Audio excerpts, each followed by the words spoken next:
Good evening, Super League fans and managers. You should all be able to both see the screen and even hear Jens and I now. So, good evening, Jens, and welcome to the studio.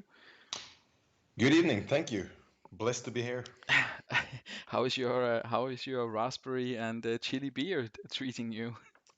It's sitting here waiting for me. I'm just finishing off the last one of the normal ones. So Ah, it's been a long day. So let's see how we get on. I was wondering if it was going to live up to expectations, yeah. But let's see. Indeed, let's see how we get on. Quick reminder: it's been a while, actually. I think it's the first time we've had a full week in between the games for a long time. So let's remind ourselves of the results as they were last time out. A bunch of away wins at the top here. We had Bostock, who are perhaps surprisingly finding themselves down in 11th, losing to Lettersford. Let's have a quick look there. Man of the match performance from Andre. I don't know how, but it still went. Oh, did we? Oh, did I forget? Oh, sorry. I forgot to invite. We agreed to invite Chris Mack, didn't we? Let's see if he's willing to join. Yeah, just Oh, there we go, gentlemen. yeah. Hello. Shit, I I just missed thought the to M myself, it was very quiet for him. I was gonna say I'd actually forgotten that I'd invited you, so Yeah, no, I apologies. mean, to be fair, I think I am a last minute addition, Martin. I've not missed a game already, have I? Or No, no, no, no. We were just looking at the results from last week. Can you see the screen? By I the way. can, yes, I can see Okay, good, Lettersford good. 2, Bostock 0, which, given it was a Yorkshire derby, I'm not too averse, but, Hodgie's looking annoyingly good again. Yeah, well, he is. I mean, still sitting in sixth, but yeah, not doing the worst. We had another away win for the Gazelles. Jens, good start to the season for Craig. I mean, he has got some very strong players in there. Okay, Michael Ballack, but still, and Churchtown obviously aren't really the side they used to be. But Gazelles off to a flyer here, and I think it's the third win out of four. Yeah, they beat us at our place as well. I think at the start of the season, I had Gazelles and Colchester top two. Gazelles mainly. I mean, Craig's got reputation, but I think their squad is, as I said, at least the top, the 14, 15 best players he's got is there's no better in the league. So yeah, they're gonna be dangerous.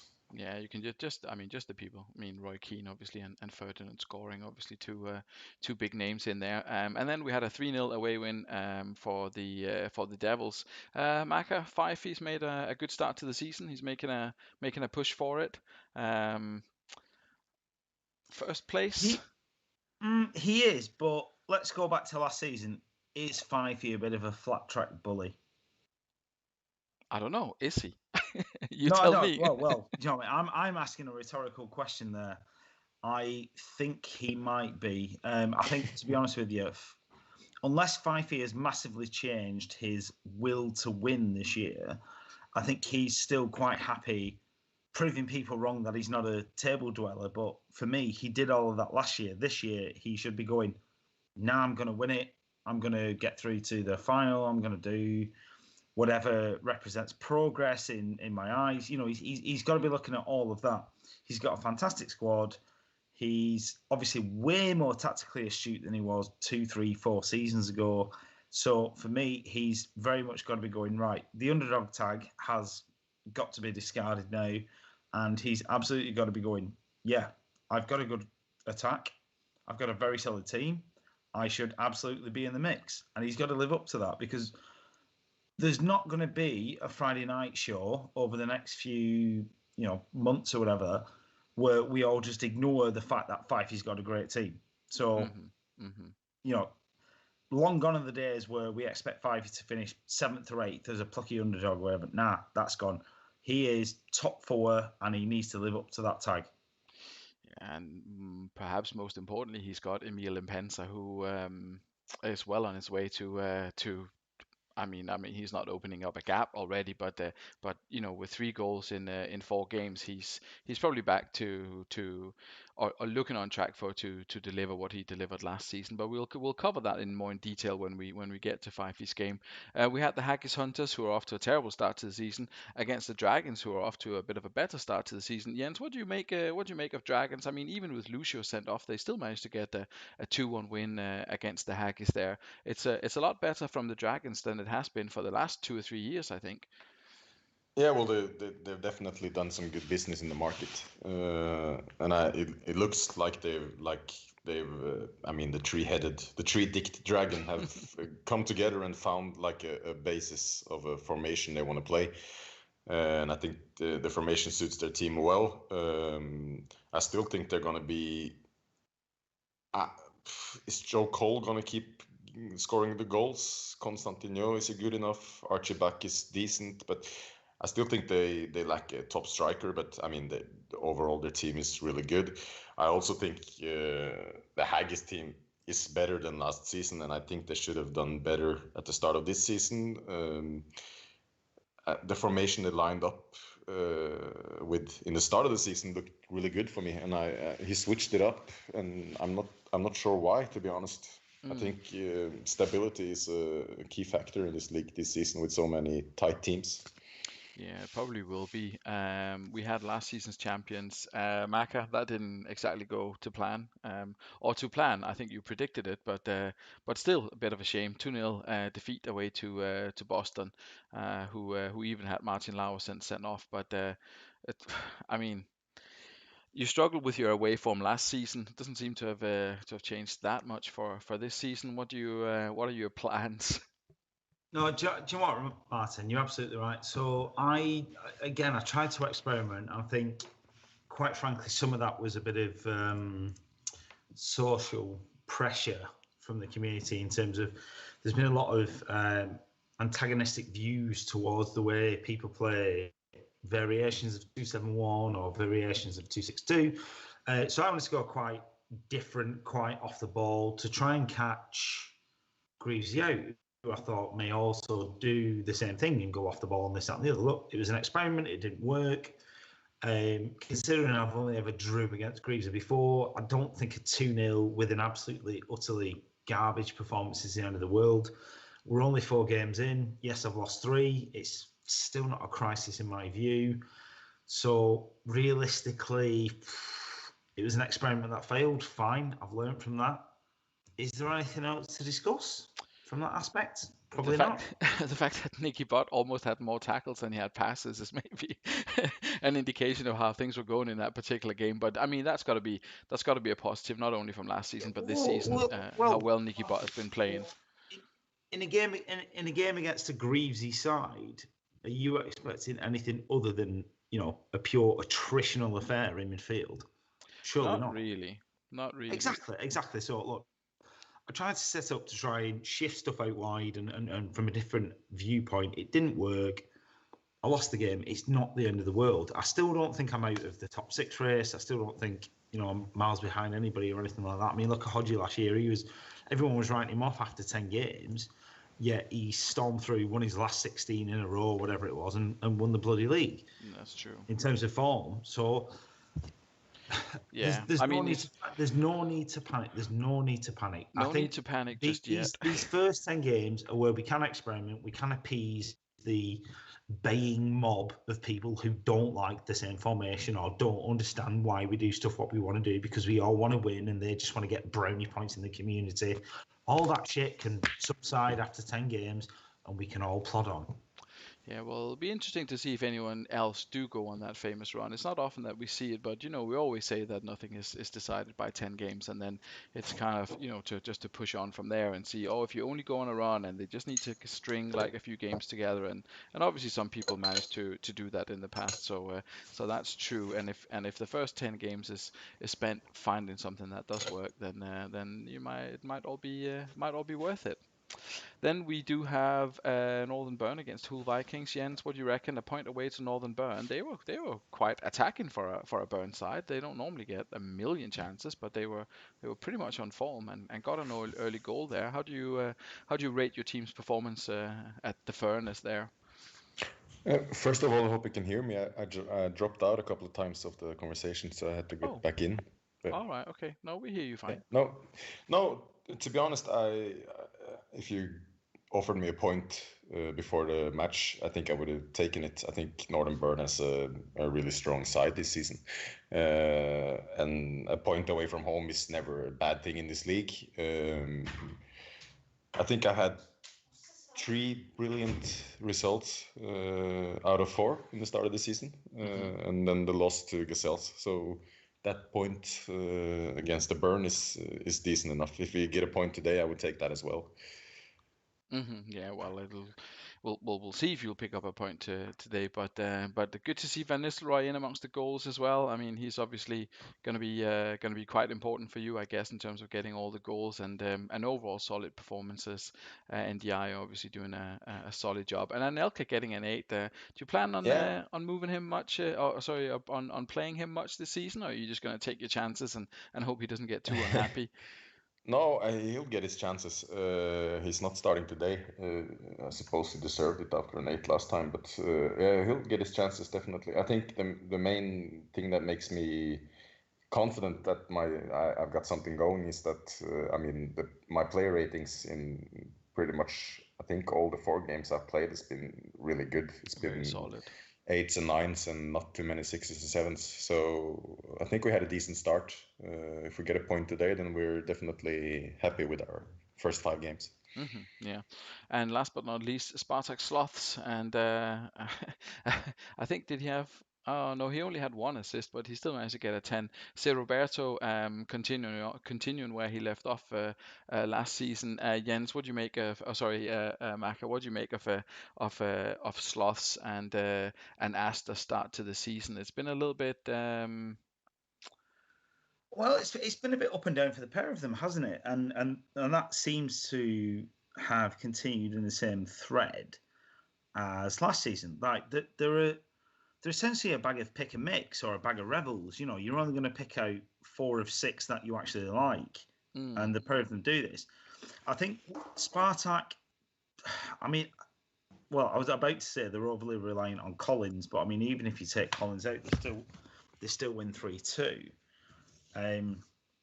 So I think they're improved on last year, but there's still a bit of tinkering to make them better, I think. And Asta, let's not beat around the bush. I've been quite vocal in my, how can I put it, dissent against some of their tactics. I get what I was trying to do there, but if you're going to put Danielson and Franker at AMC, you should probably drop some arrows in and swap one of the forwards, Shearer, Diego, Tristan, for another midfielder to Alawi, Rui Costa. But again, am I teaching grandma to suck eggs? I don't know. It's a bit of a difficult one. I think last season Alf hampered himself by going for a certain type of player that maybe didn't actually suit the type of play he wanted to do, or didn't give him enough flexibility and variance in what he wanted to do, or potentially could do. So therefore, he was kind of stuck in this narrow and sort of old guy. I don't know, maybe direct long ball, whatever he was trying to do up to his forwards. But his business has been a bit smart this summer. I think it's allowed him to try a few different things. But is he willing to do those different things? I'm not so sure. Sloss, I think, will probably rack up 36 points, no worries. But will they get over the line? Again, I'm still not sure. So yeah. all in all, 2 very roller coaster sides. Yeah, they're gonna. I mean, you never kind of know what's gonna happen with Sloth. I mean, Astor's been a little bit. It's been a shame the performances haven't really been that good. Sloths are always, I think, presenting a bit of a danger, but we'll see how they. We'll see how it all pans out tonight. Obviously, let's have a look at at a brief look at the league table. Obviously, there's not much in it. I mean, Devils, Gazelles, Boston to some extent doing relatively well. Then there's 7, 7, 6, 6, 5, 5, 3, and then 3, and then Churchtown with just the 1. So it's only really Kieran that really needs to get going. We still got Devils and Boston unbeaten, and we still got Churchtown looking for the first win of the season. In terms of the fixtures that we've got tonight, we've obviously got Astra against Bostock. It's going to be our first game of the evening. We're just going to continue in the order. I think Dragons against Boston, Bostock, Boston. I get those two mixed up. We'll obviously skip to the end for Fulchester and Vikings. We'll push that on till the end of the show. We'll have Haggis against Churchtown, Lettersford, Gazelle, Spartak, Sloth, Dudley Hill. Interesting to see how that goes actually. Sloth and Dudley, two teams that probably would like to think of themselves as possible contenders for a playoff. And then Devils against the Northern Burns going to be a good one as well.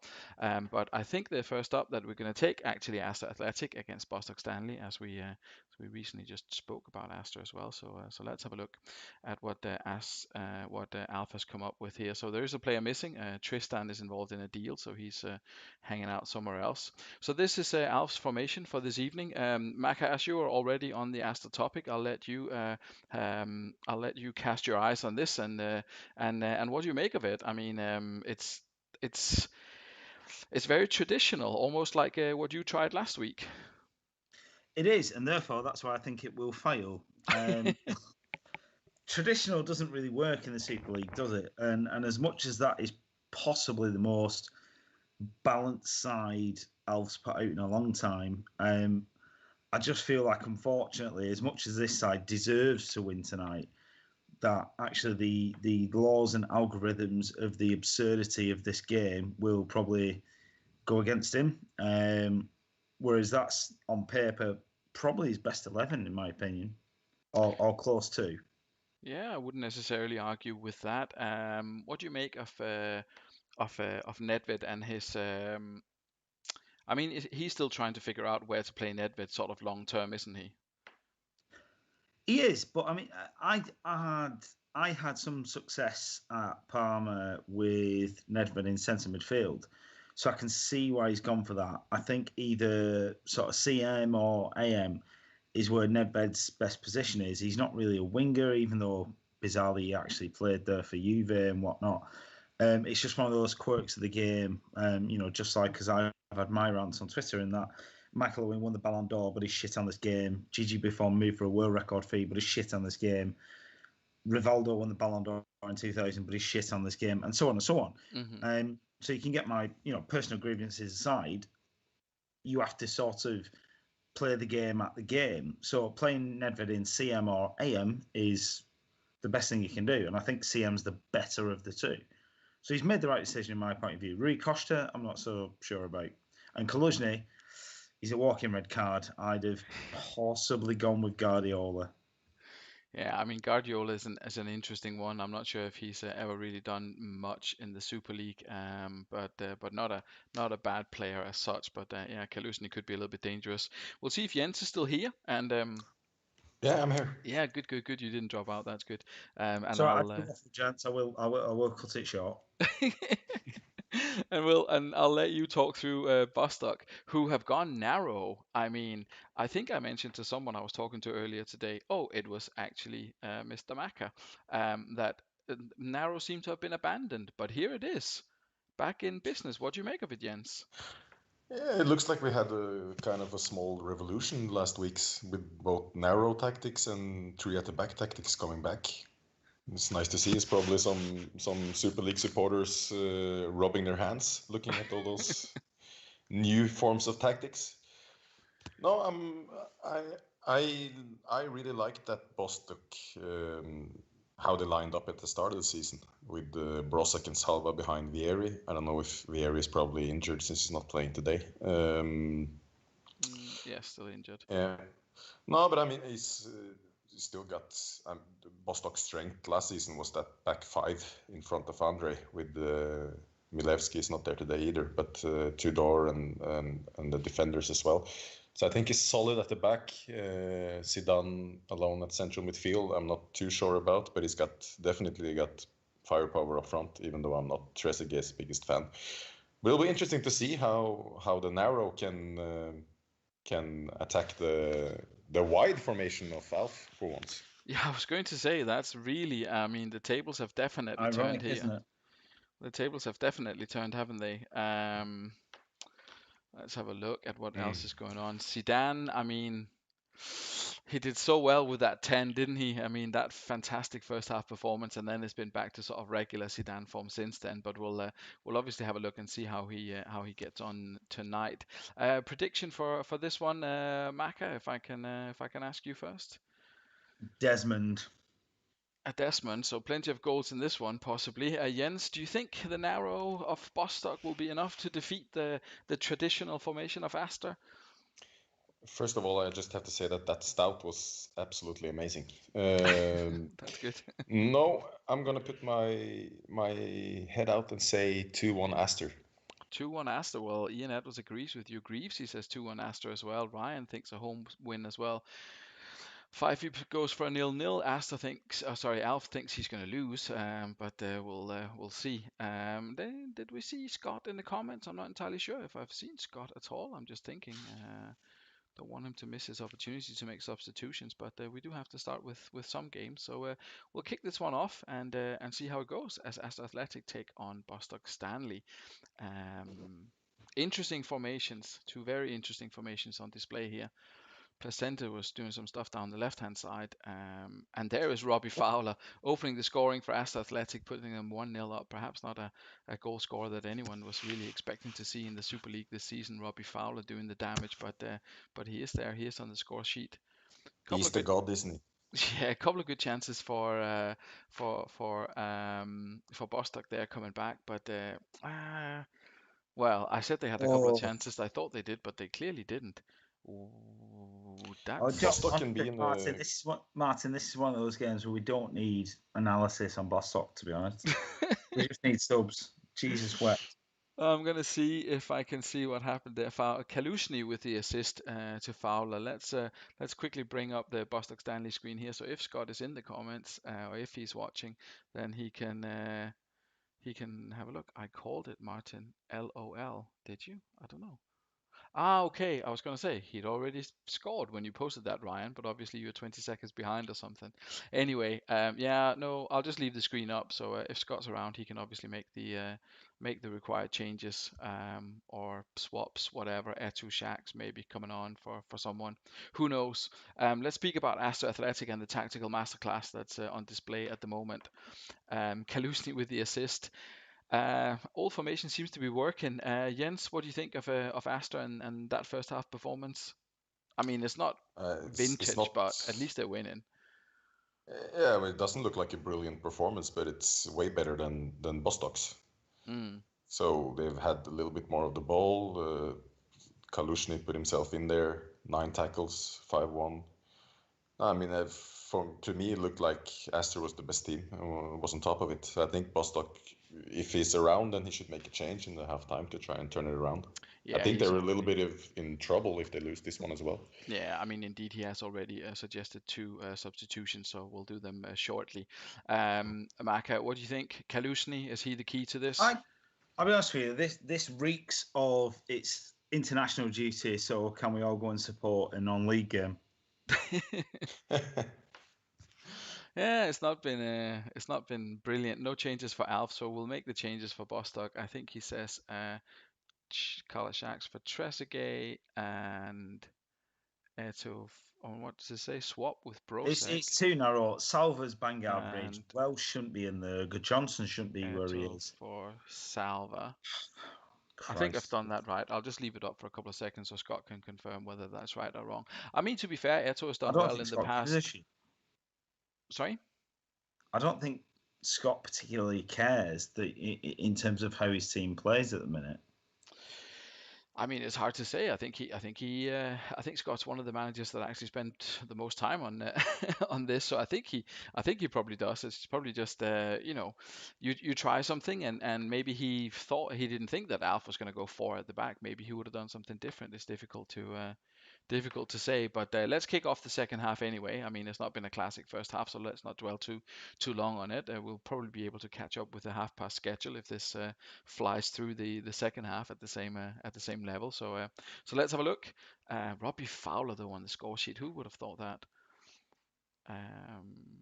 Fowler again involved. He's been a nuisance. Oh, it was Kevin Hofland. It wasn't Kalusny. It was Hofland that went off.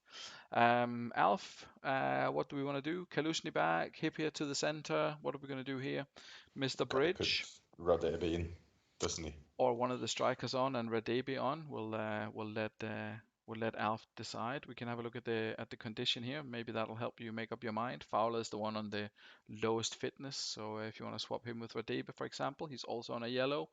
But I'll let Alf come back with a comment here. Jens, you already mentioned that you would put Radebe on, wouldn't you? Yeah, I'd take one of the I'd take Sherroff probably and put Radebe on. Yeah, and just He's try and 1-0 up, isn't he? yeah, and hang on to the lead there. What do you reckon, Maka? Same kind of approach you would take? Yeah, I don't know. Actually, I'd be inclined to bring Derby on for Franca, and maybe push Placente and Raymer up and try and give it a bit more of a uniform shape and still offer a threat. But each to their own. Yeah, well, we'll see. We'll just give Alf a couple more seconds and see what he says. But if not, then Fowler off, Radebe on. Yep, that would have been my suggestion. Thanks very much, Alf. We'll get that done. And we'll pop Radebe down there. And I think that's it. Shearer Central, maybe? Does it matter? I don't know. He says okay, so we're gonna go with this. Right. Let's see. This could be an opening for Bostock here, trying to get away back into this. There's still plenty of time left in this game, and obviously they are a man down. But it's it's Shearer who gives Astor hope that they can hang on to this. Obviously, Bostock Stanley still in with a shout here. They could get another 2 goals, but it's Franca now. The defense of Bostock Stanley has completely fallen to pieces here. No resistance offered to the attacking forces of Astor Athletic. Surprised to see that actually. I mean, naturally much more involved Bostock Stanley in the second half in terms of creating chances.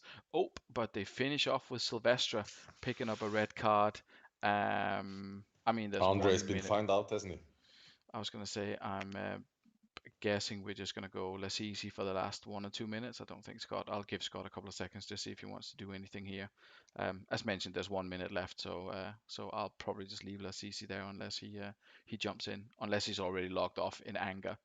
That was definitely an Andre. I'd have logged off in anger, to be fair, so can't blame him if he does.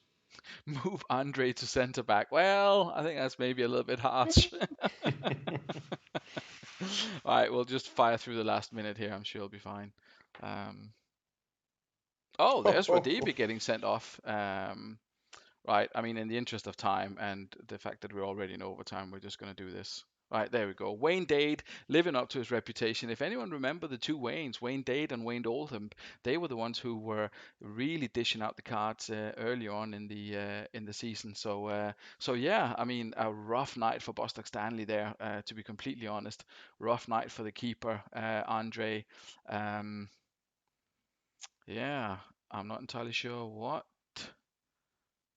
happened there. Ortega went down after trip by Do you know what happened? Do you know what happened? Alf put his best 11 on a pitch in a formation that sort of made sense, and he won a game. End of story. Move on. Well, it could have been. Oh, they were all second yellows as well. How many yellows did they hand out? Oh, just the 10 then. That was fairly quiet. They were the main talking points, obviously, but let's give credit to Kalusny, to Nedved and Rui Costa. Let's give credit to that midfield that Alf had there. I mean, obviously he's gonna have to make some changes for the next game. He's got at least two players out suspended, but solid performance. And Maka, is that what happened? Is that the key? A solid formation and all players in their assigned positions? Yeah, for me, you've got to keep it as simple as you can. Like, if you've got players who can defend, make them defend. If you've got players who can cross a ball, make them cross a ball, and so on and so on.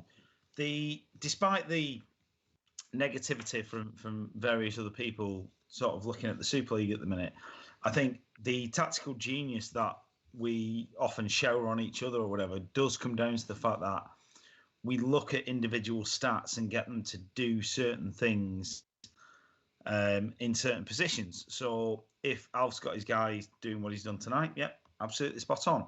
That is a tactical stroke of class from Alf, and that should be lauded. It shouldn't be Alf's played 2-1-4-2. Like, fuck off. No, it don't matter. Give the man credit where credit's due, right? I mean, you can't say fairer than having your three attacking players scoring. That's what everyone probably wants to see when they line up. That's what they're hoping for. Apart from Andre not having a good game, anything particular that went wrong for Bostock Stanley there, Jens? Do you think the narrow are the days of the narrow formation, are they counted in the Super League? For now, maybe, yeah. It's a horrendous performance, isn't it? I mean, all respect to Alf, and I like the tactic he put out today, and I really hope he sticks with it for at least some weeks to see how it goes. But if you had a bad start to the season and I mean, you want to be in the top six, and then you go and lose 3-0 to Astor, I think you should have a rethink. He's got the players to do it, but yeah, he needs to have a rethink about what he's doing at the minute. Yeah, it seemed a little bit.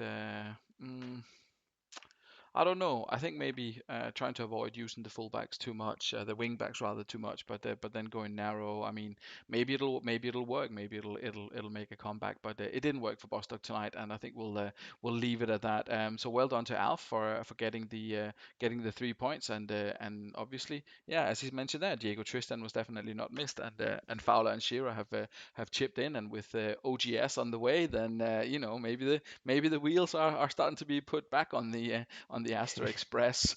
We'll see. We'll see. Next up this evening, we have Dragons against the Lokomotiv Boston. So another interesting matchup here. Let's have a look at the Dragons first of all. Mr. Hopkins and the three dicks. Jens, you mentioned earlier there whether was it you who mentioned whether Joe Cole was going to keep scoring if Constantino is good enough, Bauma is probably good enough, Emerton. What are the strengths and weaknesses apart from Mr. Hopkins' inability to spell the surname Jonsson? No, I think, to be honest, I think their main strength is consistency. It looks like they've, as I said before, it looked like they found a basic tactic to go out from, and they're sticking with it. I think their team is quite good.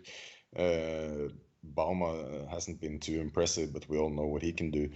As I said, my main concern over the long run is do they have enough firepower up front? And I'm not as Norwegian as Ronny Johnsen is. Season 2, Ronny Johnsen and Taribo West. Is it top 3? I'm not sure. But yeah, definitely, I really like their team this season. I think they're a contender for the top 6. Yeah, bit light up top, as you maybe mentioned there. I mean, if you're looking at the striking options, if Constantino is not playing, it's kind of Batistuta or nothing. Could play back up top, but I don't really think he's proven down here. We've got Bernard Romeo though, Kavanaghi maybe a little bit too young still.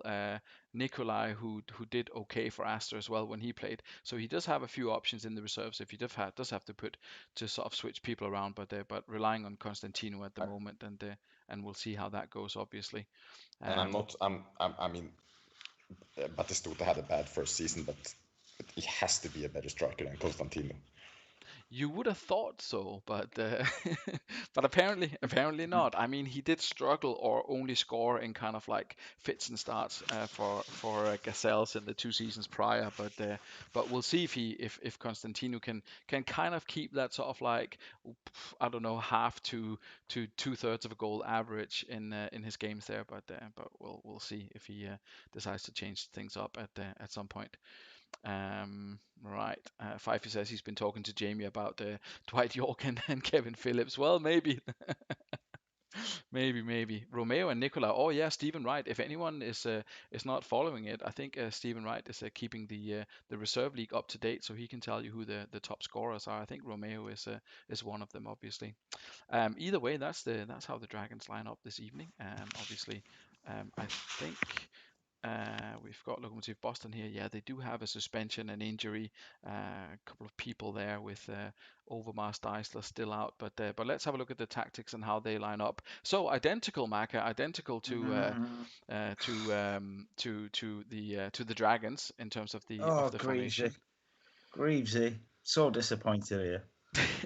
You can't claim to be a tactical shithouse and line up like every other fucking person in the Super League. I mean, sorry, the examples, any joy for watching tonight has just been sucked out of my body by Greavesy with his complete copycat. Oh, sorry, Martin. I'm sorry, Martin. I'm completely overwhelmed by this. This is nonsense. Greavesy, of all people, I thought would be a shithouse. Of all people, a shithouse. But this is just standard. It's nonsense. I'm sorry. I can't comment any further.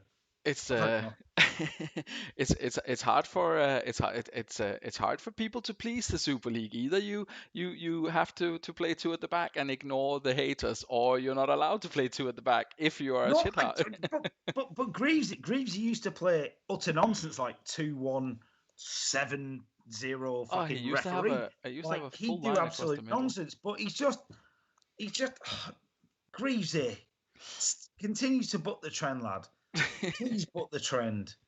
Well, maybe he's more into winning than bucking trends, but we'll see. Not at the minute, is he? Or is he? Oh, shit, yeah, I can't say anything. Oh, fuck that. Well, he's only conceded. He hasn't lost. Shit. He's still shithousing people, isn't he? Oh, for fuck's Yeah, sake. regardless of the formation, I think he's still doing his best in terms of the old shithousing. But let's have a look at how the game goes tonight. Maka, your prediction? Do you think he's gonna get punished? Lokomotiv Boston for his failure to shithouse. No, he's lined up like every other tip flaps, and he's probably gonna be fucking 2-2 at our time or whatever, and then God knows. I'm getting absolutely rinsed privately by my ridiculous description of Loko, so I'm chuckling at the message I'm receiving. I do apologise, Martin. Look, that's no problem. I'll ask Jens instead what he thinks of the outcome of this this potential classic. Yeah, I'm gonna say if it was last season, I would have Lokomotiv Boston would have won 10 out of 10 times. But I mean, last season those three dicks, they were. I mean, when they submitted a team, every time you saw a Dragons tactic, it was like the three dicks were out clubbing, and they had like this Ian Tinder view where they just closed their eyes and took the best they could find. But this season, it seems like the three dicks have met up and have had a real chat and figured out how they're gonna do it. So I'm gonna back them for a point tonight. 1-1, I think. Oh well, there's a couple of people who are backing. So Alf is going for an away win. Ryan says a 0-0 board draw. Stephen Wright says board draw. Home win for the Devils. Champino 2-1 for a home win as well. Duggan says ha ha ha ha ha ha. Alf has appointed Maka to the Roy Keane of the CMSL. Edwards with an away win. Dimble says home win. Let's kick it off and see if Dragons can do something against Lokomotiv Boston, or if the two formations might cancel each other out, or if Eugene Brasale. Oh, it's Ricardinho. Oh, you absolute wank sock. Fed up with this.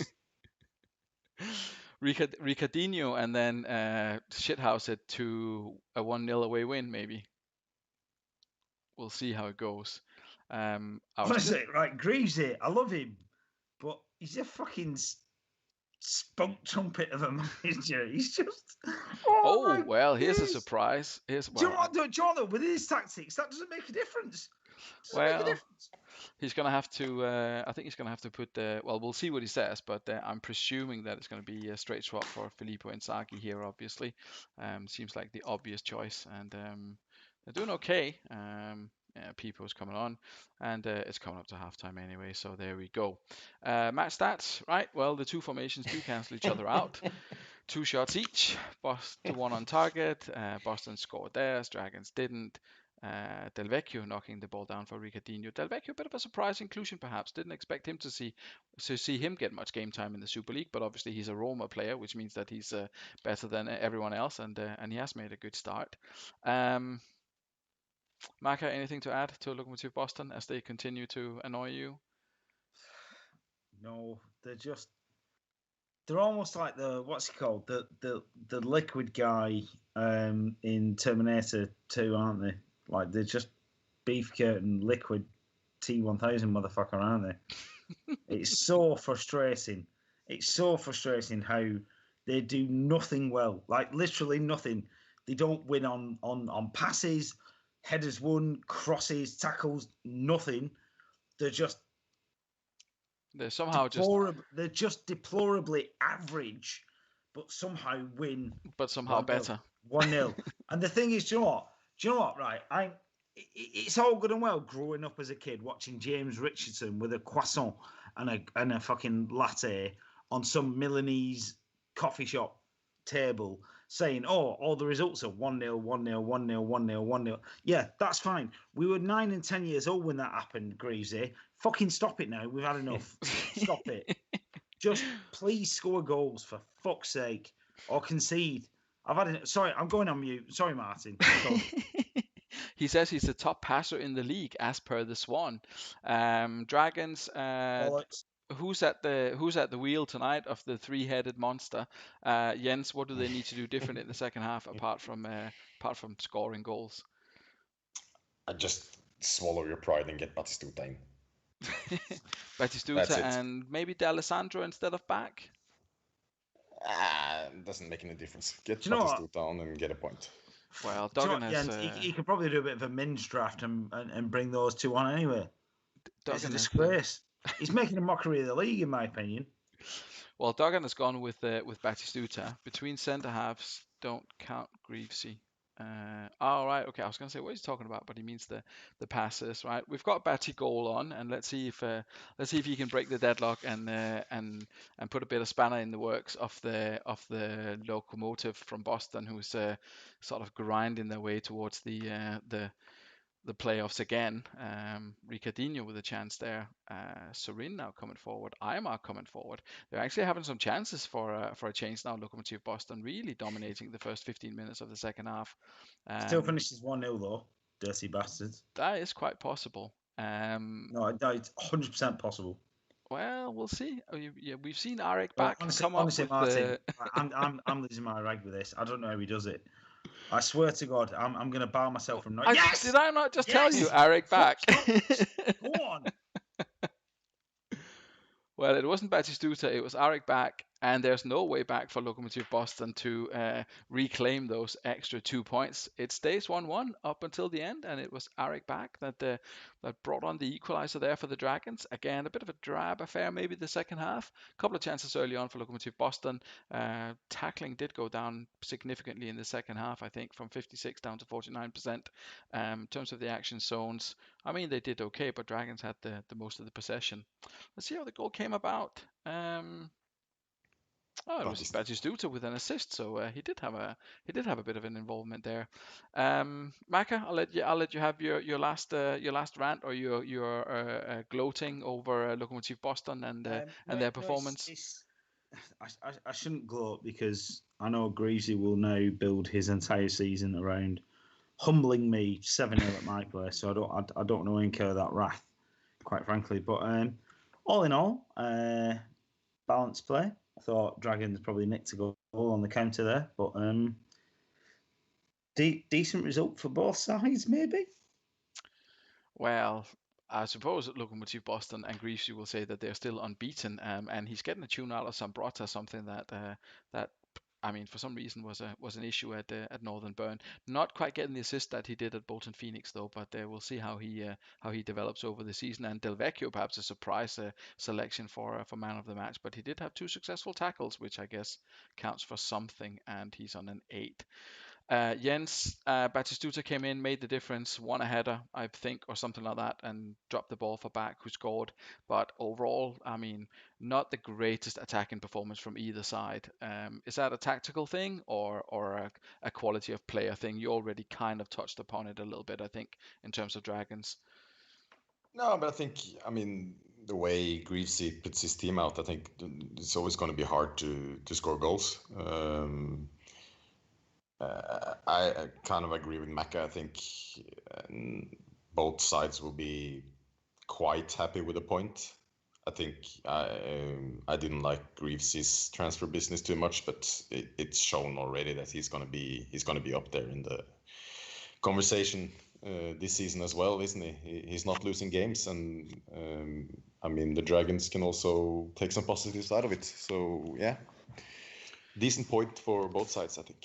Decent point from both sides, if not the most entertaining game of the evening. Well, I saying that we've only had one, but that was quite entertaining, and maybe we'll have some more. We've got a bit of a clash coming up now of 2 teams who the managers obviously get on very well, Hackers Hunters and Churchtown, or they have done historically anyway. We'll see how that continues after tonight. First up, we have Haggis Hunters and their new arrow heavy formation. I think it's safe to say, Jens. Since I hear you giggling already, what do you make of the excessive use of arrows by Mr. Campbell? Completely crazy. I love the formation name as well. I mean, did he put this formation out? I mean, Friday night in the middle of a Tinder date. Was he bored or? No, I mean I don't know. He said he sent that. I mean, to be fair, there's a lot of thrust on that, so it wouldn't surprise me if it were Friday night. Well, you never know. No, par for the course, Mr. Campbell and Mr. Macca. They leave it to the last minute with the tactic file. So no, it wasn't a Friday night thing, but he forgot arrow on Stam and Sinic. Yeah, that's true. He actually has the 3, and he could have potentially had a backwards arrow on Shevchenko as well. So there's actually a few people that have been neglected in terms of of handing out arrows here. He's got Solari making his debut at left back. He's got Duff, Patrick Vieira, Mendieta. Check the halftime Haggis fitness. Yeah, we'll have to have a look at that, Alf, and see if they've run themselves into the ground. But to be honest, I really like Ian, and I you know, it's like a kind of a controversial figure in the league, and a really cool guy. And I mean, he underperformed with a good squad last season, and I was hoping that this season he would take it a little bit more serious. And for me, it looked like that in the start. I think he has a good team. I think he put out the right tactics, but it seems like he's just like he doesn't care too much, to be honest. Looking at this, I mean, surely he can get 3 points from it, but in the long run, no. Well, I mean, it's we'll see how arrows work in the Super League. They've not had a huge impact in the past, especially not to this kind of sort of excessive level. But you never know. You never know. He's up against the Churchtown side, who have struggled for form this season. 3 games in, they've gone a little bit different. Maka, what do you make of Kieran's formation here? He's obviously trying to get forward anyway. It's got one at the back, which we have seen before work to some extent. Yeah, but do you know what? I don't know.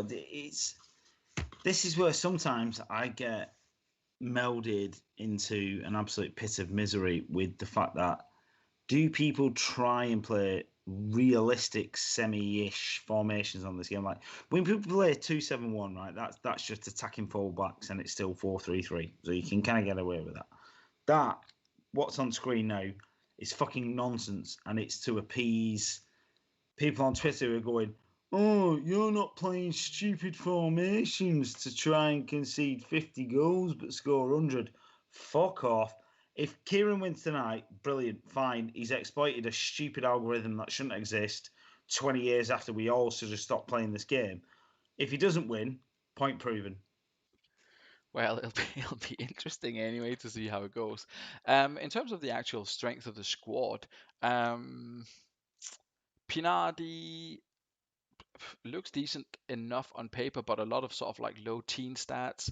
Bergkamp, maybe not the youngest, but still kind of okay-ish. Oliveira, yeah, good, but top tier, maybe not. And then he's got Elba up front.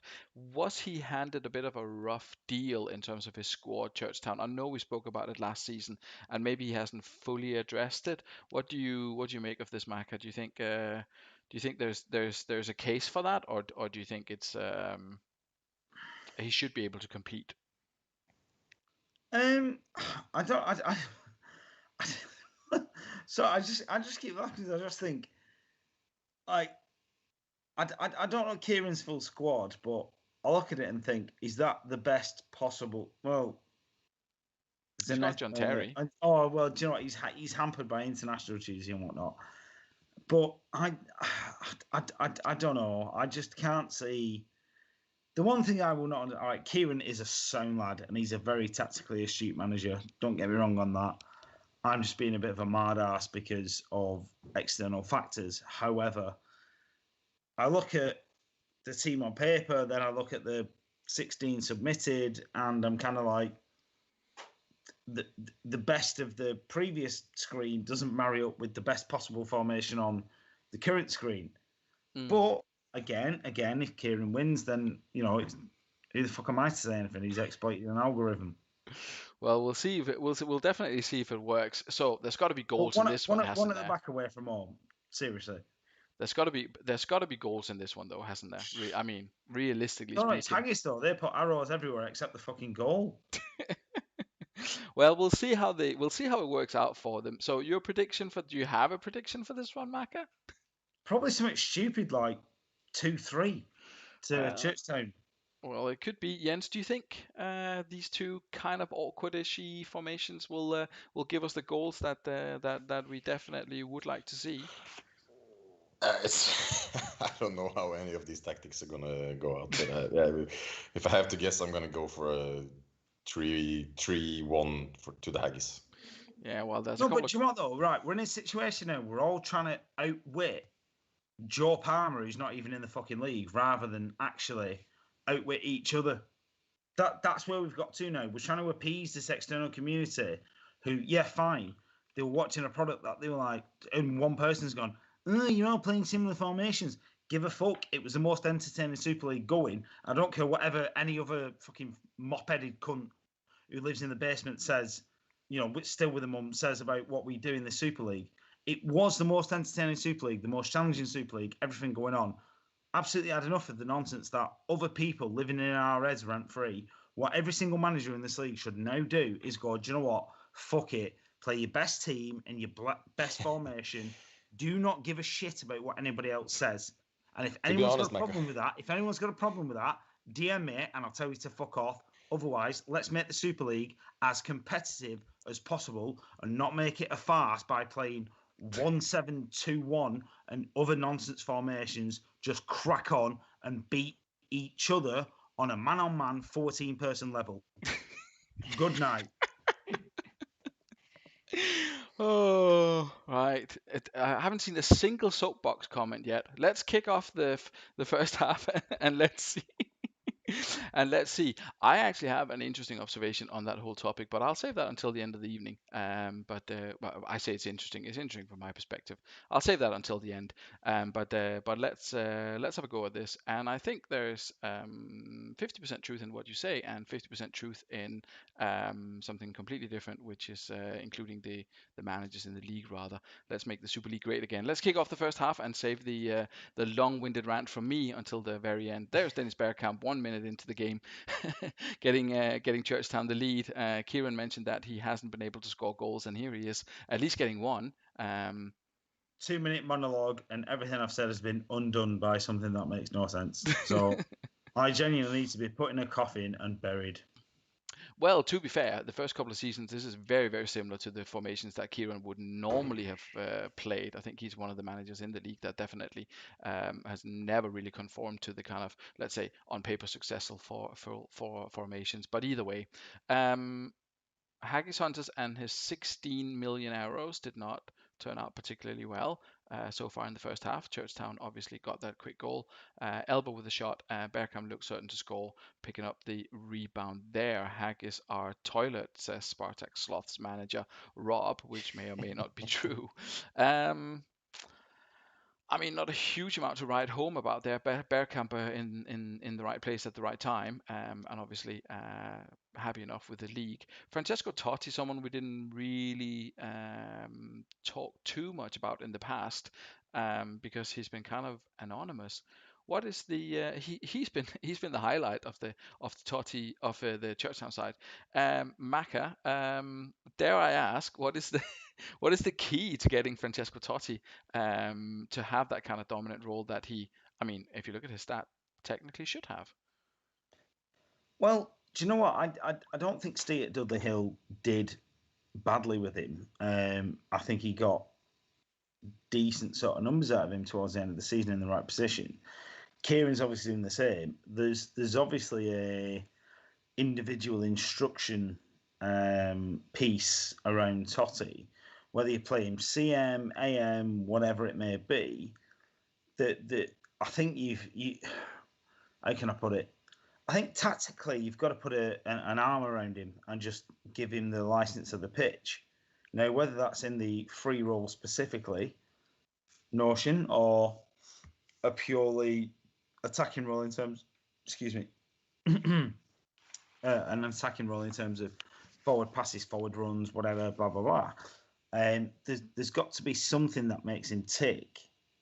I think it was Trapattoni, wasn't he, who coached the Italy national side, that said, when he was asked about the tactics, he said, "I'm going to give the tactics to 10 people, and Totti can do what he wants. Because if you tell Totti to do anything, it's going to be like tying Picasso's hands."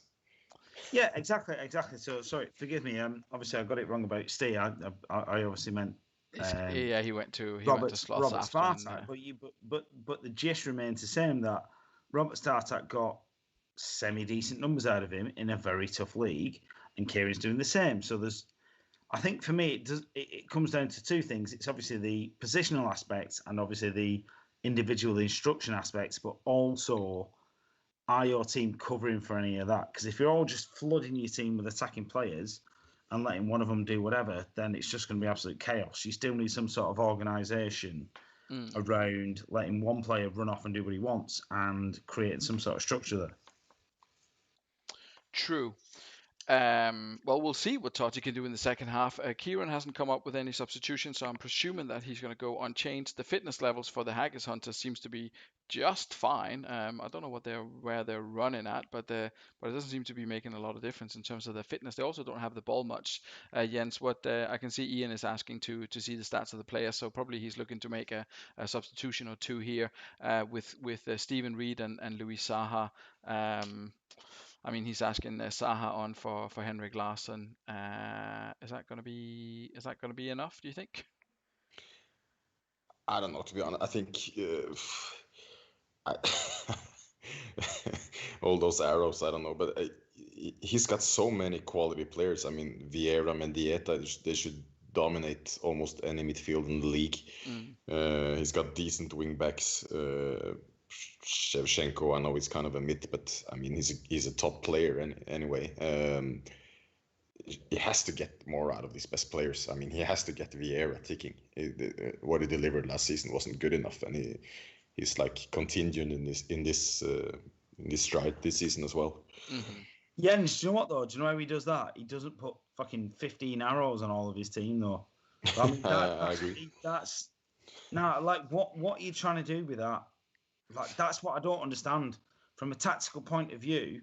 If you were to click on with ball, you're looking at playing a 2-1-0-4-3. Like, does your tactical setup match what you're trying to do. If you're playing direct or long, well, I mean, the only way that works is long ball, surely. But again, why would you play a long ball when you've got lads who can pass and move and whatever? I fucking honestly, I love the Haggis boys. Genuinely love the Haggis boys. I've offered to take them out for a pint a million times, but the arrows are fucking nonsense. They're just absolute nonsense. Well, we'll see if it pays off for them in the second half. I mean, it could all be part of a greater plan. So let's see if Haggis Hunters can indeed come back into this. But it looks as if the second half started much in the way that the first one did, and it's Patrick Poway who's putting Churchtown 2-0 up, and they're continuing to create the more chances. Patrick Vieira picking up a yellow card. That's probably his first sort of serious contribution of this Honestly, particular game. Martin, I don't understand how this has happened. Churchtown set up in absolute nonsense. Haggy set up in home nonsense. Should still have had the advantage. But we're 80 minutes in now, and my brain can't compute what's going on. It's honestly, it's like watching two duff algorithms fight it out. It's like a Wow. bad episode of Tron. What is this? Yeah, well, it ends up with the Churchtown victory 2-0 there away at the Haggis Hunters. Let's have a look. I mean, in terms of the stats, it was fairly even. I mean, Haggis Hunters did eventually come up with a couple of goals. With a couple of chances there, and Churchtown obviously there's a slightly more cynical. Sort of fairly even. Everything else, headers won, absolutely none for Churchtown. Didn't really seem to matter. Also fairly even distribution of the kind of passing and the way that the ball was in play. Churchtown stats: Jens Lehmann picking up a rare for him 9, I think. Not, but very very steady. He's not been the best at not letting in goals, but still a decent enough performance from him. Assist from Mendes da Silva, nothing really from Totti. He still gets a 7 Elba. No one let the side down for Churchtown. I guess that was the main difference. Maka, anything else? Any last minute tactical observations before we we move on from this one? I think Martin, what that game has just exposed is that I know absolutely nothing about this game, so I will remain quiet for as long as possible. Well, sometimes it's also down to luck and how the opponent lines up. And Andrei Shevchenko, perhaps surprisingly, picking up a a man of the match award. Jens Haggis Hunters. I mean, the second half was a much improved performance from them, but not really enough to get the 3 points out of it. Shevchenko with a 9, but not on the score sheet. Anything else that kind of stands out for you apart from that? No, I had a Norwegian sentence for it, but I don't know how to say it. I think in hindsight they're going to look at this game and look at the tactic they put out and look at the tactic Churchtown put out and realize that if they were a little bit more serious, then they probably would have won this match. I mean, it's certainly a possibility given the start that Churchtown have had to the season and the players available at Haggis Hunter's disposal. So who knows? Yeah, they probably could have done a little bit different. Mike Duff not really delivering out on the flank is maybe my only observation, but everyone else doing like kind of an okayish job. It doesn't matter, does it, if he has 7s and 8s and everything if he doesn't win?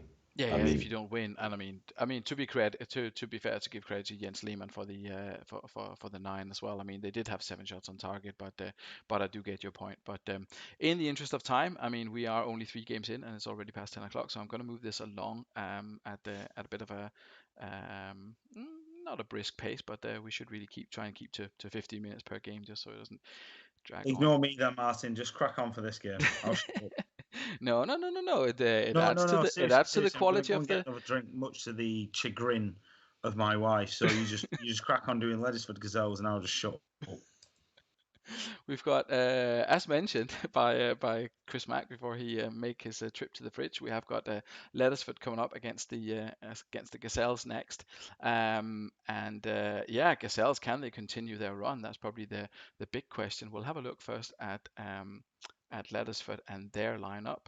And let's see. So they're without Ehiok and Brookink. I feel like they made one change. Did Nesta maybe come in? I think he might have been suspended for the last game. Yeah, he did. Nesta and Simeone comes in for Ambrosini and for whoever the other guy was, Ehiok. Laddersford, decent start to the season, not as good as they were at the end of last season, but still, I mean, a very strong side. What do you think, Jens? Yeah, I think main thing about Laddersford is they've got a lot of what do you call it, versatile players. He's mixing it up. Sorochinski is playing at DMC. He can play at wingback. He's got Patsatsuglu now at DMR. He's played central midfield. He's played center back. I think Hersey is now offensive midfielder. He's played at the left wingback. So he's switching things up, and it's nice when you go down a little further down the season, when people start getting injured and suspended and everything, to have players that can cover many positions. And I think he's getting a lot out of his team. First half away to us, they gave us a real match, and then we turned it around. 4 points in those 4 first games he had. He has to be happy with that, I think. And yeah, he's a force to be counted on this season as well. Yeah, I think that's what he mentioned there as well in the comments there. Look who we've played and where. And to be fair, they did beat Northern Burn away. 7 points. A tricky away game to you, which they lost, and then they beat Bostock away and drew with the champions 0-0 at home. So not a bad start to the season at all for Laddersford in terms of the points that they've picked up, given the opposition. And Montella and Estebaria up front seems to be working okay. I think he probably had hoped that Fernando Torres would continue where he left off at the end of last season, where he came in and proved to be a real revolution, but that wasn't really to be. So he's gone with the more tried and tested of Montella and Estebaria, and obviously Paolo Maldini is still doing a half decent job at the back there. Probably his last season though, you would maybe think. I don't know what his stats are going to do, but a 4 in strength for a central defender, perhaps not the best situation to be in, but we'll see. Gazelles, we'll check and see if Mr. Maka is back from his beer run. Are you there, Chris? Or he's gone into hiding. Well, that's okay. That's okay. Well, I'll come back to you then, Jens. So he has got the problem of Patrick Kluivert and Materazzi being away on international duty. But Agahawa up front, Raul, Figo, Seedorf, Balak. I mean, you mentioned there that he has a very, very strong squad, but without Patrick Kluivert up front, it was a bit of a problem for him last season. I think that he was missing Kluivert from a number of key games in the start of the season. You obviously have him there now, but what do you make of the Gazelles and their chances tonight? It worked well for them so far. I think I really think this match can go anyway. I think it's probably the match of the night. 2 sides more than possible to end up in the top 6. Cafu and Dede, very, very strong fullbacks as well. International call-ups causing havoc, says Swindon Devils manager Stephen Fife. Indeed, he's without a couple of players as well. A bit of a non, I don't know what it's called when it's not in a straight line. Per score. Skrå. Oh, good. A skrå pil. Yeah, exactly. Why would you? I mean, I guess if you want him to move up to the AMC role occasionally, I'm not personally a fan of it, but we have obviously seen it in the Super League before. I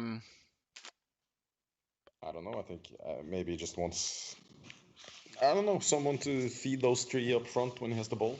Yeah, I guess it leaves a bit of a gap if you play it without the arrow, but it seems okay. We'll have some predictions from the chat. Swindon Devil Managers 5, he says 3-2. Stephen Wright says he can't call it. I'll predict now, as I have to go and make myself a little gin tonic. Yeah, well, that seems like a good idea. So I'll predict 1-1.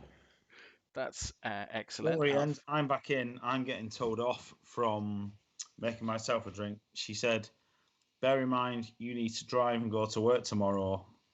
To which I said, the state in which I do the latter is irrelevant. And I got the most furrowed brow going. So, to be honest, lads. What's happened to the furlough? I thought you were still working from home. I've never Not furlough, sorry. I thought you were still home office. No, I wish I was on fucking furlough, but those cunts call me at weekends and all sorts. Anyway, let's not get into it. Press the game. Come on, let's have leads and gases. Well, Jens says, Mr. Megahorse says he predicts that Jens doesn't put any tonic in his gin. Not many people calling an away win here. Macca, away win? Is it impossible? No, because I think Gazelles have actually got close to the point I thought they would be last season. I'll be honest with you. I think we're looking here at our grand Peak final in Gazelles. however long it is. It could be. Yeah, Gazelles and Leddersford grand final. That's a brave prediction. Let's kick off the first half and see who gets the better of their initial encounter this season. Looks fairly even so far, but maybe a couple more chances to Leddersford. A little bit of a disaster for Maldini, own goal, and Gazelles take the lead 1-0. Mentioned that maybe in the pre-match conversation with Jens there, whether this was going to be Maldini's last season. If he continues like that, then it's could be his last game. Who knows? You don't want to see that. But it's Yusuf Hersi who comes up with the goods for Leddersford and equalises with just a couple of minutes to go before halftime. Julius Akahawa, Raul, it's all the big names getting involved here. Pellizzoli with a good chance, and it's a 1-1 at half time. Fairly interesting first half. Gazelles pretty dominant in terms of the chances created. That is that three up top, and whatever passing method Craig is choosing to get the ball there is absolutely working. We need as a 13 manager league against Craig, no offense, to find out what he's doing, because let's be honest, he's pretty bloody effective so far. I mean, it's definitely looked good. Let's see. I mean, it was an own goal for Maldini there. So, it was Seedorf squeezed through a shot on goal, hit Maldini. I wonder if Seedorf gets an assist for that. Pressure counts. He doesn't get an assist for that. And what else? Hersi was the scorer. Estebaria headed the ball down for Hersi. Yeah, so Estebaria involved again. Gazelle stats, I mean, considering they've had 8 shots, 6 on target, they're not overwhelmingly great in terms of their stats. What do you think, Raka? I mean, well, yeah, actually, when you look at it like that, it does look like they've not done anything. But Raul's obviously a key man, so is Agahoa. You can't really I mean, I'm looking at the passes and the shots, and it generally looks like everything runs through Seedorf and Raul.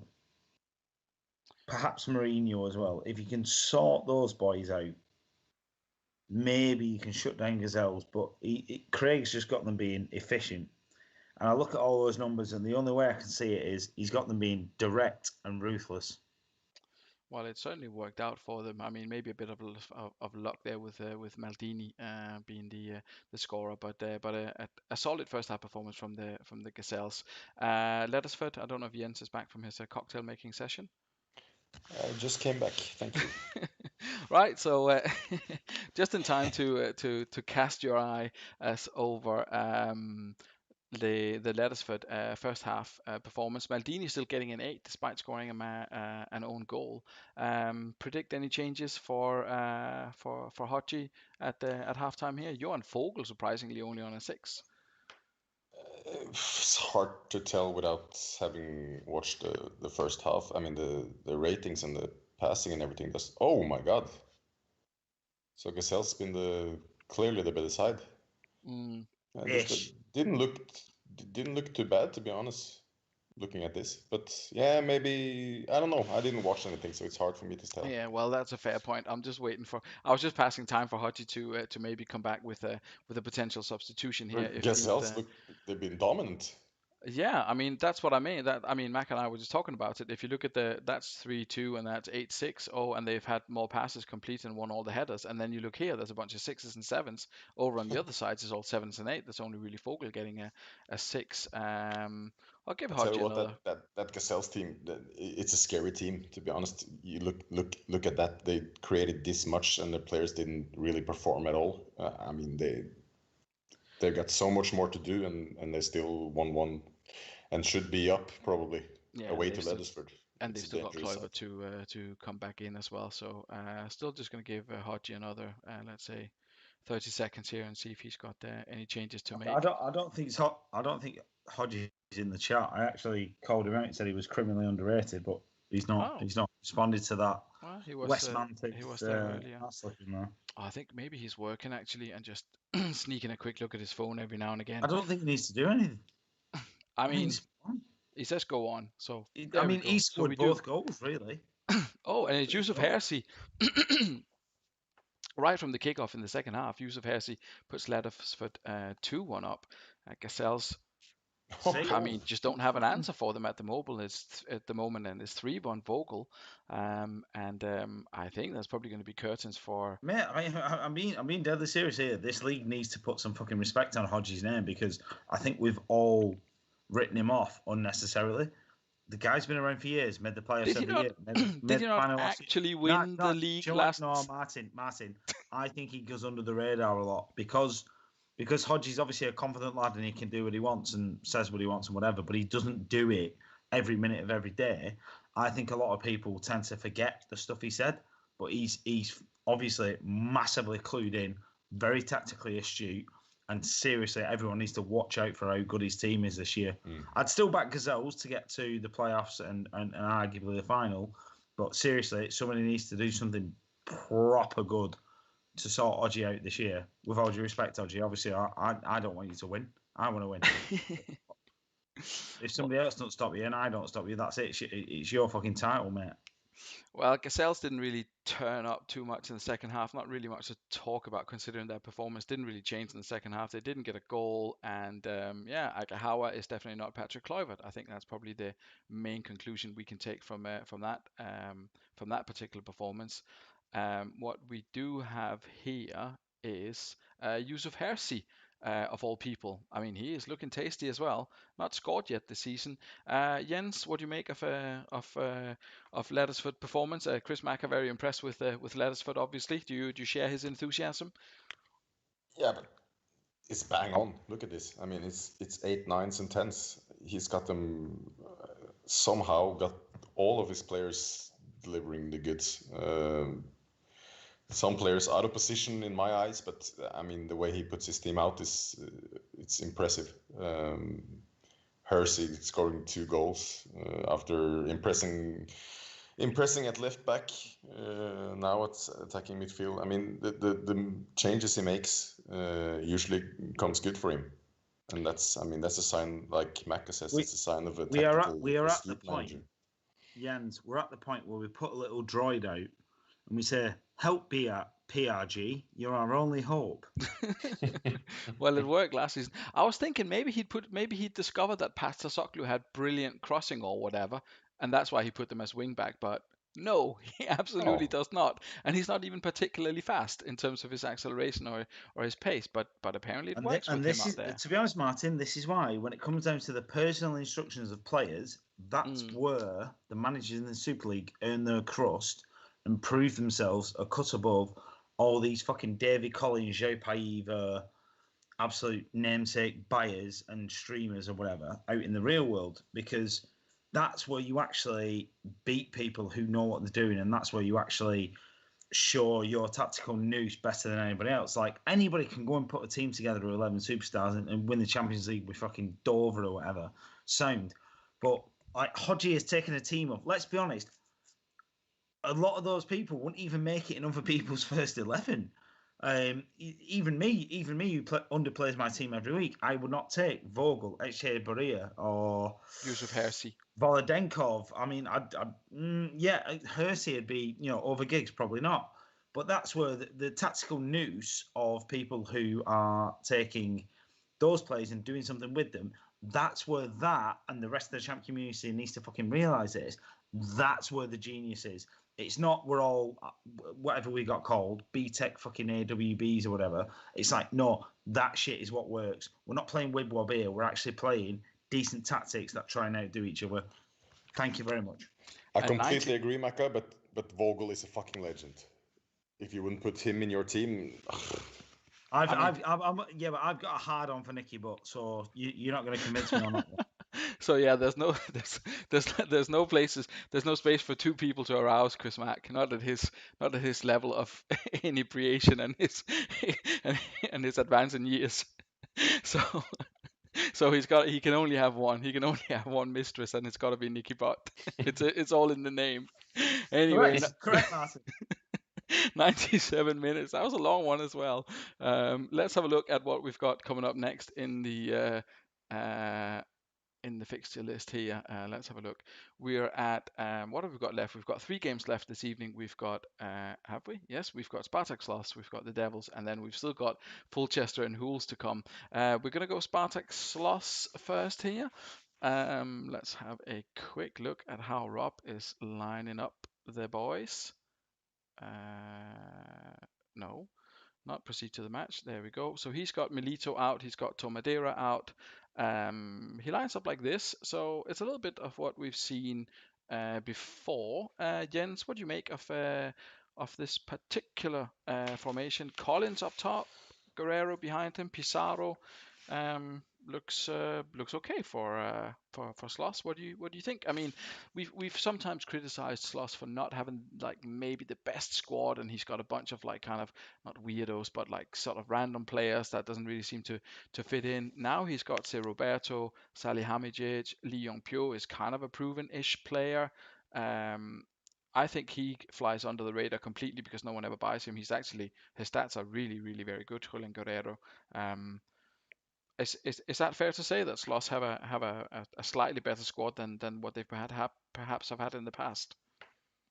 No, I think the manager is a kind of a crazy genius, isn't he? I mean, it's a team full of weirdos, but the manager is quite a weirdo himself. He's now using all this day to build this new Lubbock arena in Minecraft.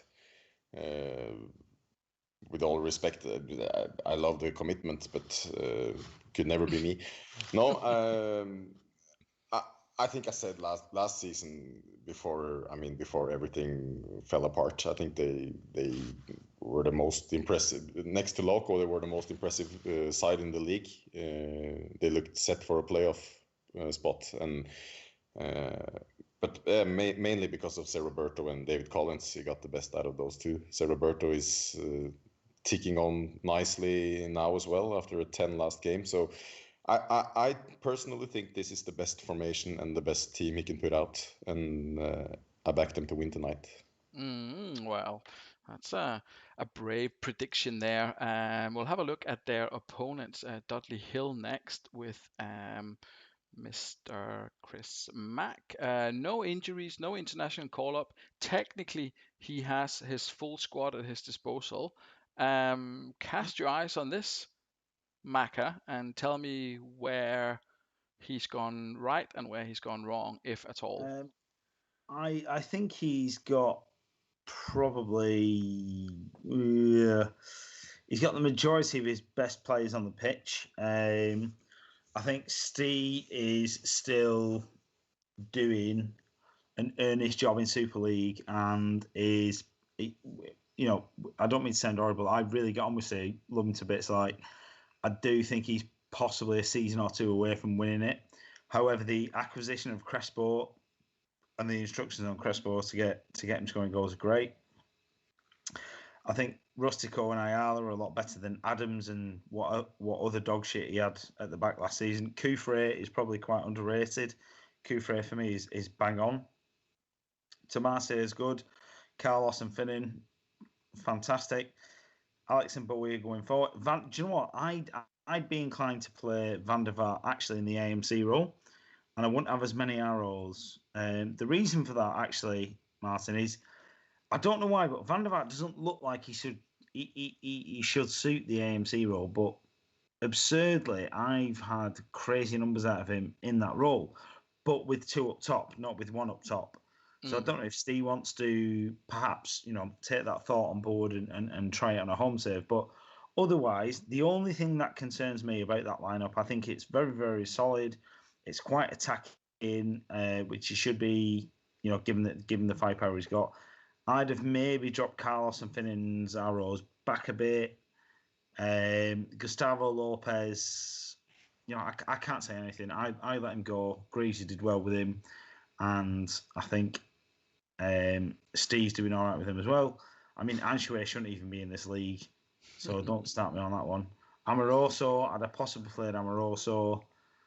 But other than that, I think the big difference for Steve this season is he's got a lot more variation to play with. Like last season, it was a case of we all knew Steve's best sort of 9-10 players, but they didn't necessarily fit in a formation that suited. So everybody could kind of pick him off a little bit, knowing that Steve would go for balance. But this year, I think with the acquisitions he's done, a lot of people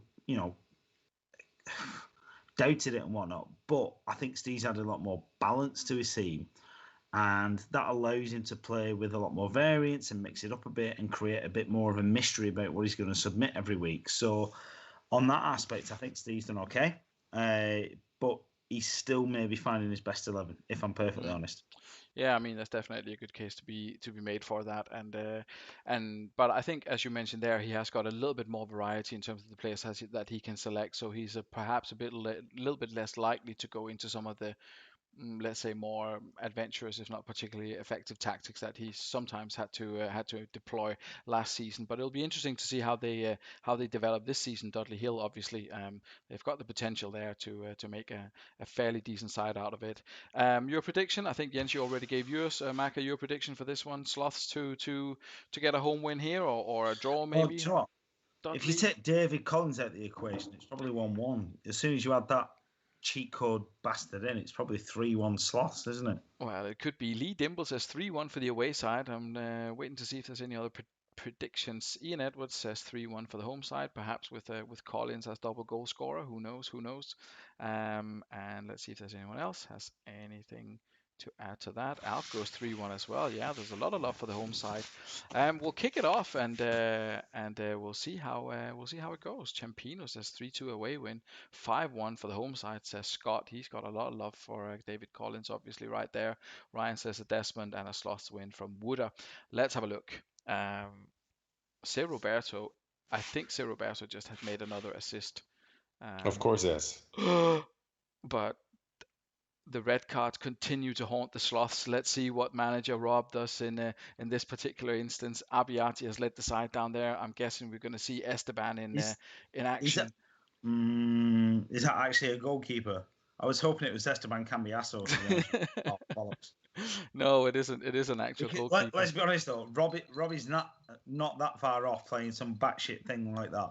Oh, he's taking Pisa. I don't think we allow it, to be completely honest. In fact, I'm quite sure we don't allow it to not select a goalkeeper. Right, we'll put Esteban in goal and see if he can make a nice start. Guerrero in goal. No, we'll see if he can make a good start of it and save a penalty from Dudley. Let's see who they've got as the designated penalty taker, if they have any. It's Alex, and he scores. 10 minutes in, 2 goals, or 1 goal each, 2 goals in it already. Alex with the penalty, and Guerrero obviously getting the opening goal for Spartak Sloths. Fairly even still. I think in terms of chances created, Sloths are still in it, definitely creating a couple of chances. Well, no matter how few players you have, if you have David Collins, you're always in with a shot, aren't you? And Sir Roberto to deliver one of his 19 million assists. But Sereni with a save. Sereni maybe a weak link in that Dudley side. Who knows? Anyway, very weak. A very weak link. Well, we'll see. So 1-1 at halftime. Both teams have had 3 shots on target.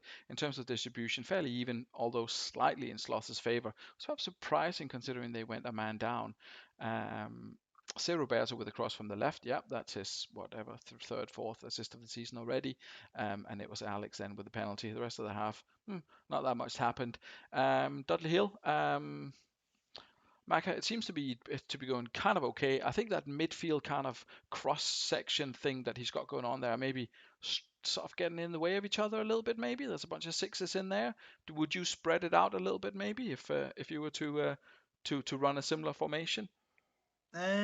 Well, the thing for me, Martin, is I look at those passing stats and think, even with the ball, the team haven't done much with it. So you're a bit like, okay, Tomasi is solid. The defenders are solid, but without changing the instructions, which obviously we can't do as per the rules. I'm not sure what else we can really do here. I don't think changing personnel is going to make a difference. I think the instructions here are hindering the team in how they attack and go forward, to be honest. So, in an ideal world, you'd want Tomase to start spraying it about, but I don't think it's going to happen. Mm. Excuse me, looking at the stats and how the game pans out. I mean, incoming Tomase 4 assists. Sorry. Well, he's going Olisadebe for Gustavo Lopez, and Mark Viduka comes in up top. So interesting to see how that changes things in the second half. Sloths, apart from Abiati getting sent off, a solid performance there. David Collins on a 6 and a yellow card, Jens. What do you make of that? And Sally Hamid as well, not doing particularly well either. But they are holding firm so far. Do you see Sloths being able to hang on here? Yeah, I mean, if those two central defensive midfielders can keep it going, then they have a chance. I mean, both Desai and Young Pugh has been brilliant, haven't they? I wouldn't be too concerned about the yellow card and the 6 for David Collins. I mean, it's not like he's dominating games week in, week out. He's the ball just drops to him from Roberto and then he scores. So that's what Slots will be hoping for, that those defensive midfielders will continue to dominate and for Sir Roberto to just, pinpoint the ball in David Collins' feet. Can I drop Collins back and have no forward? Nope, sorry. Can you delete him at the Super League, please, Martin? That would be the best thing. No, I would honestly, somebody needs to run a poll. Who had actually heard of David fucking Collins post 2004? And you know what? I'd lump in Tom Madeira, Joe Paiva, whatever, from above and beyond that.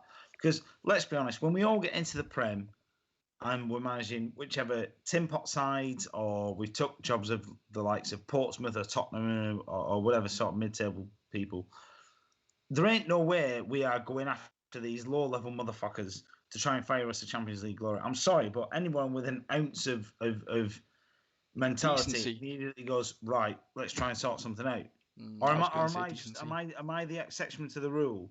No, I agree, but I this is don't know if nonsense? anyone. I don't know if anyone else does. But maybe. I mean, there are supporters of these players out there. I think Sloths put some sets up there.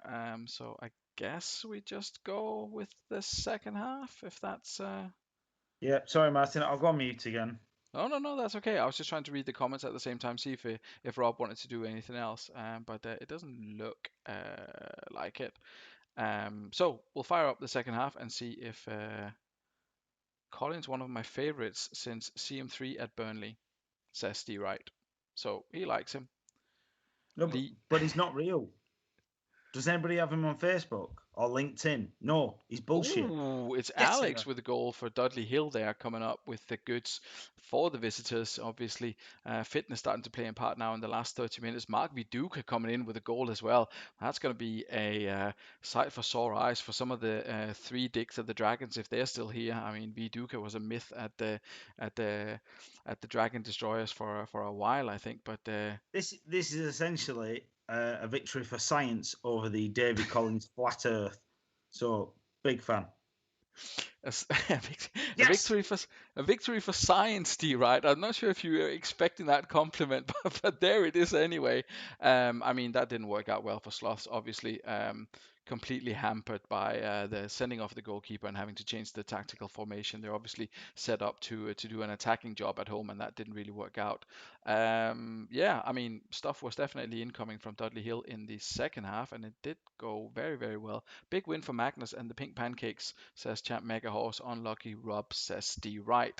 Maka, you said something about Tomasi. It wasn't him, but they still managed to get some goals and some activity in the second half. Mark Viduka coming on, an inspired substitution, and those passes that you didn't see in the beginning of the half, at the beginning of the game, they certainly came around there. Only thing you feel as if, and you mentioned it yourself, Rafael van der Vaart maybe a little bit surplus to requirements there in the middle. Yeah, Could have utilized him better. Yeah, he feels a bit inhibited for me, but the usage of Alex and Tomasi and Bowyer, I think, spot on. I think there's the general general trend in Champ in that a lot of players seem to come to life in the second half. Not sure why that is, but I do think Dudley are a lot stronger composition than they were last year, and they're a lot more balanced. And if they can get a tune out of Van der Vaart, I think they'll be missing that final piece of creativity and potentially, passing and whatever else. I mean, it depends how they want to line up and play, obviously, but they've had no problems tonight. But sorry. The reason I'm making all these little noises is because I think how many of those problems tonight were masked by the fact that Sloss lost a player.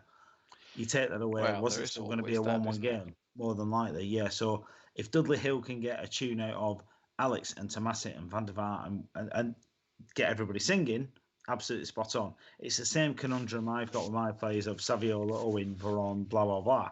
It's that how do you get your front 5 or 6, whatever, absolutely singing? As well as Dudley Hill have done tonight against 10 men, I still think they've got that problem, personally. Well, we'll see. We'll see in the next game how they fare. But obviously, 3 points on the board away from home is something that no one can take away from them. So that's good. No comment, Jens. What do you make about Jens? First of all, what do you make of Matteo Serrani and his performance? He's been, to be honest, he's been decent. It's just, I mean, to try and get some nice banter. Steve's a lovely guy, and I do agree with Mac. I think his team looks stronger this season. Serena's had a good start.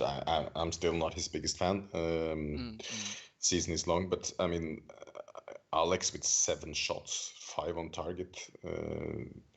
So he's got Crespo, and he's got decent backups for Crespo in Viduka and Olisadebe, and if you can get those midfielders contributing as well, then yeah, he's got a team to be reckoned with for sure. Yeah. And if we look at the Spartak Sloss, apart from the goalkeeper going, I mean, as you said, that Desai and Lee Young-pyo did a good job. David Collins only a 5. I mean, yeah, but it's what you get, isn't it? If he doesn't score a goal, it's what he does in this game. He scores goals. He doesn't do anything else. So because you're fucking Mythians. Everyone needs to climb out of his arse. Could have maybe used him at the. It's all good and well being a flat track bully against fucking Plymouth, Dover, and fucking Stevenage in the conference or whatever it might be. But ultimately, despite him scoring a few goals last year because nobody rated him, we've all cottoned on to the fact that he's a cheat code and we're now man-marking him, so he's garbage. Well, he was possible. I mean, I don't know if he man marks with his central defenders, but he was obviously playing up front, which is perhaps not where I normally see people playing. But either way, Sloths ended up losing that one. Abiati got sent off. Dudley Hill took full advantage, 3-1. We've got the Devils coming up against Northern Burn before the main course of the evening. Obviously, Fulchester against Tools Vikings. The Devils. In the interest of time, I'm going to let Jens speak about the Devils. So we'll go with that. Let's have a look at and Fifey's obviously one of the guys hardest hit by the not the corona. I almost said the coronavirus, by the international call-ups, having Giuliano and Montero, both of the central defenders, away on international duty. So this is how Fifey lines up. Devils risk getting burned is the name of the tactic. Will the Devils get burnt, Jens, with just Christian Kivu at the back? To be honest, I really like Fife, but with that formation, I do hope they get burned. I've seen Ian's formation, and he's going 1 up top. If Ian was putting 2 up top this match, I would be sure that he would win. I don't like Christian Kivu very much in the game, and to play him alone at the back with that formation in front of him is it's not for me. But he's got, as Maka said before, he's got one of the top 3 squads in the league, and he should be top 6 come the end of the season. But yeah, he has problems, and that's probably why he dipped into that legendary random tactic generator again, isn't it? Zero needs to do it, right? Fifey, I'll be honest with you, I could not give a shit if you beat me 7-0 home, 7-0 away. Stick to your principles, do what you did last season, go and win this fucking thing. Don't bow to media pressure, right?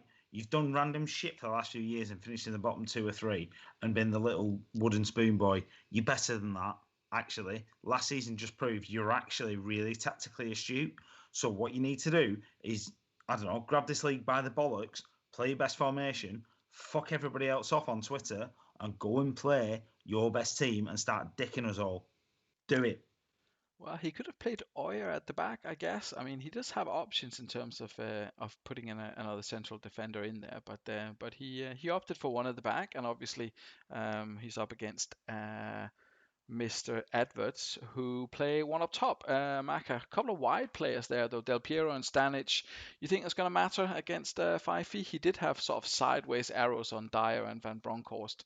But it's an interesting formation from Ian, and one that he's had a bit of success with so far.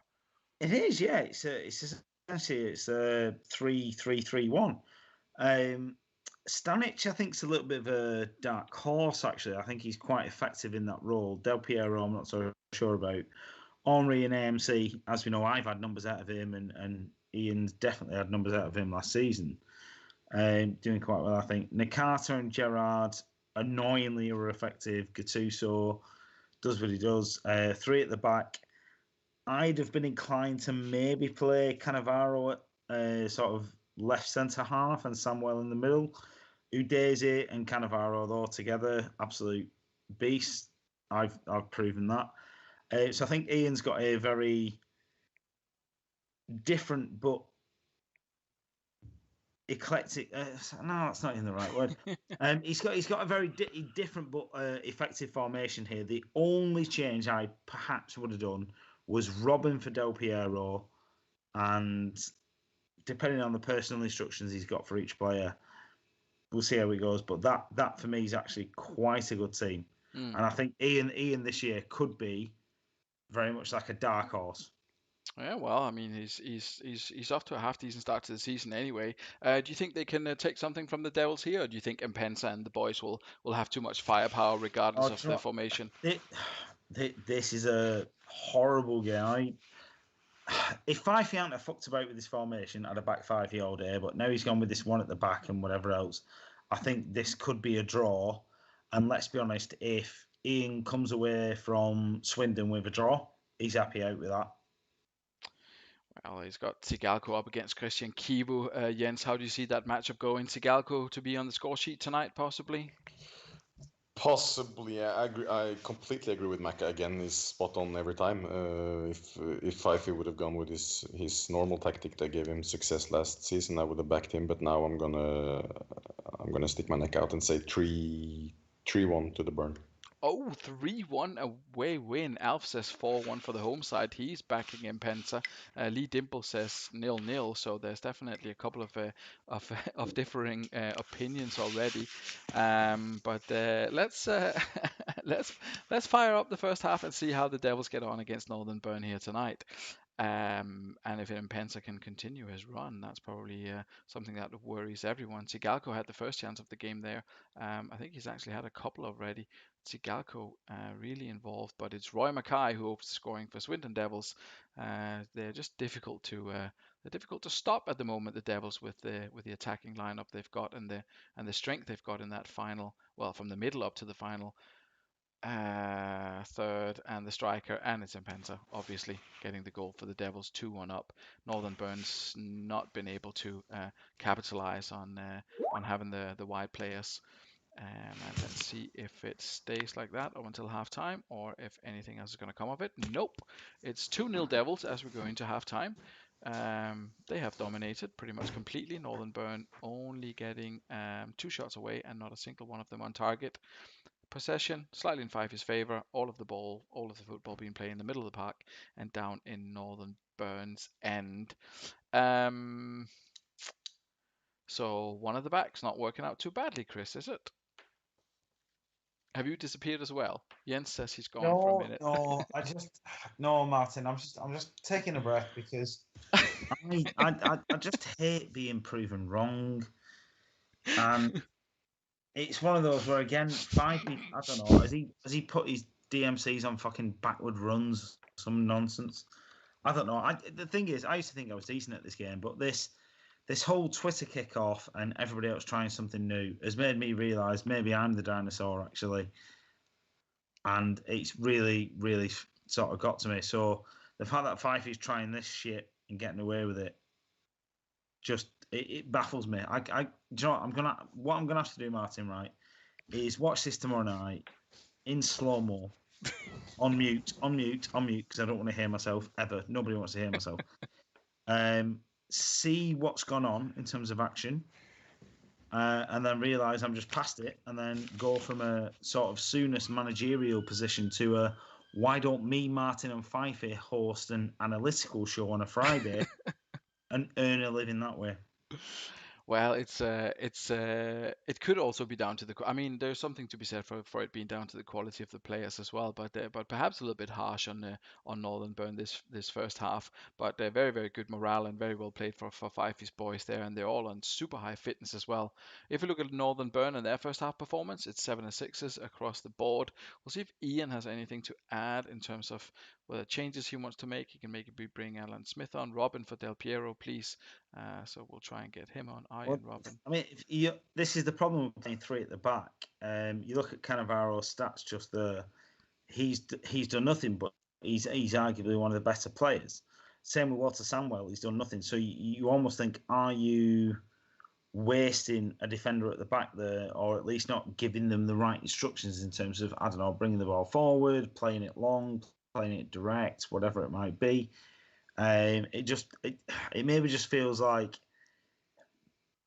the balance of playing pure numbers. The Devils obviously deserve to be winning, but I kind of look at it and think the way the teams are set up, the reason for the scoreline is purely a individual instruction difference. You know what this says though? The reason for the scoreline is, I mean, it's proven again and again now. He can put out, I mean, Pfeiffer can put out whatever ridiculous tactic he wants. His squad is so strong, he's going to win anyways. Well, I mean, he didn't win all of his games last season, but let's see if anything changes in the second half. I mean, let's just remember who took him to school. Can we just point out? he did get taken to he did get taken somewhere at some point anyway towards the end of the season. I didn't appear in the grand final, but school, Martin, school. Penza doesn't bother me. Emil Penza is the other 12 teams, whatever it is. Yeah, I think the lesson for the people who play Fifey is right, that. I honestly, there's going to be a package of a fucking magnet and nails going up to Barrow Finesse at this rate.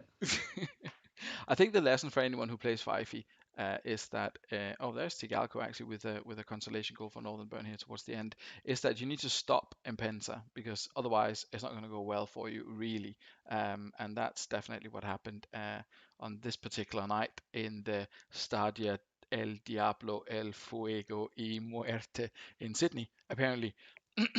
but but we'll see. Myth my ass. I don't think anyone is called. I don't know. Is any of Fifey's players myths? I don't think so. No, they're all legends. No, there's a good bunch.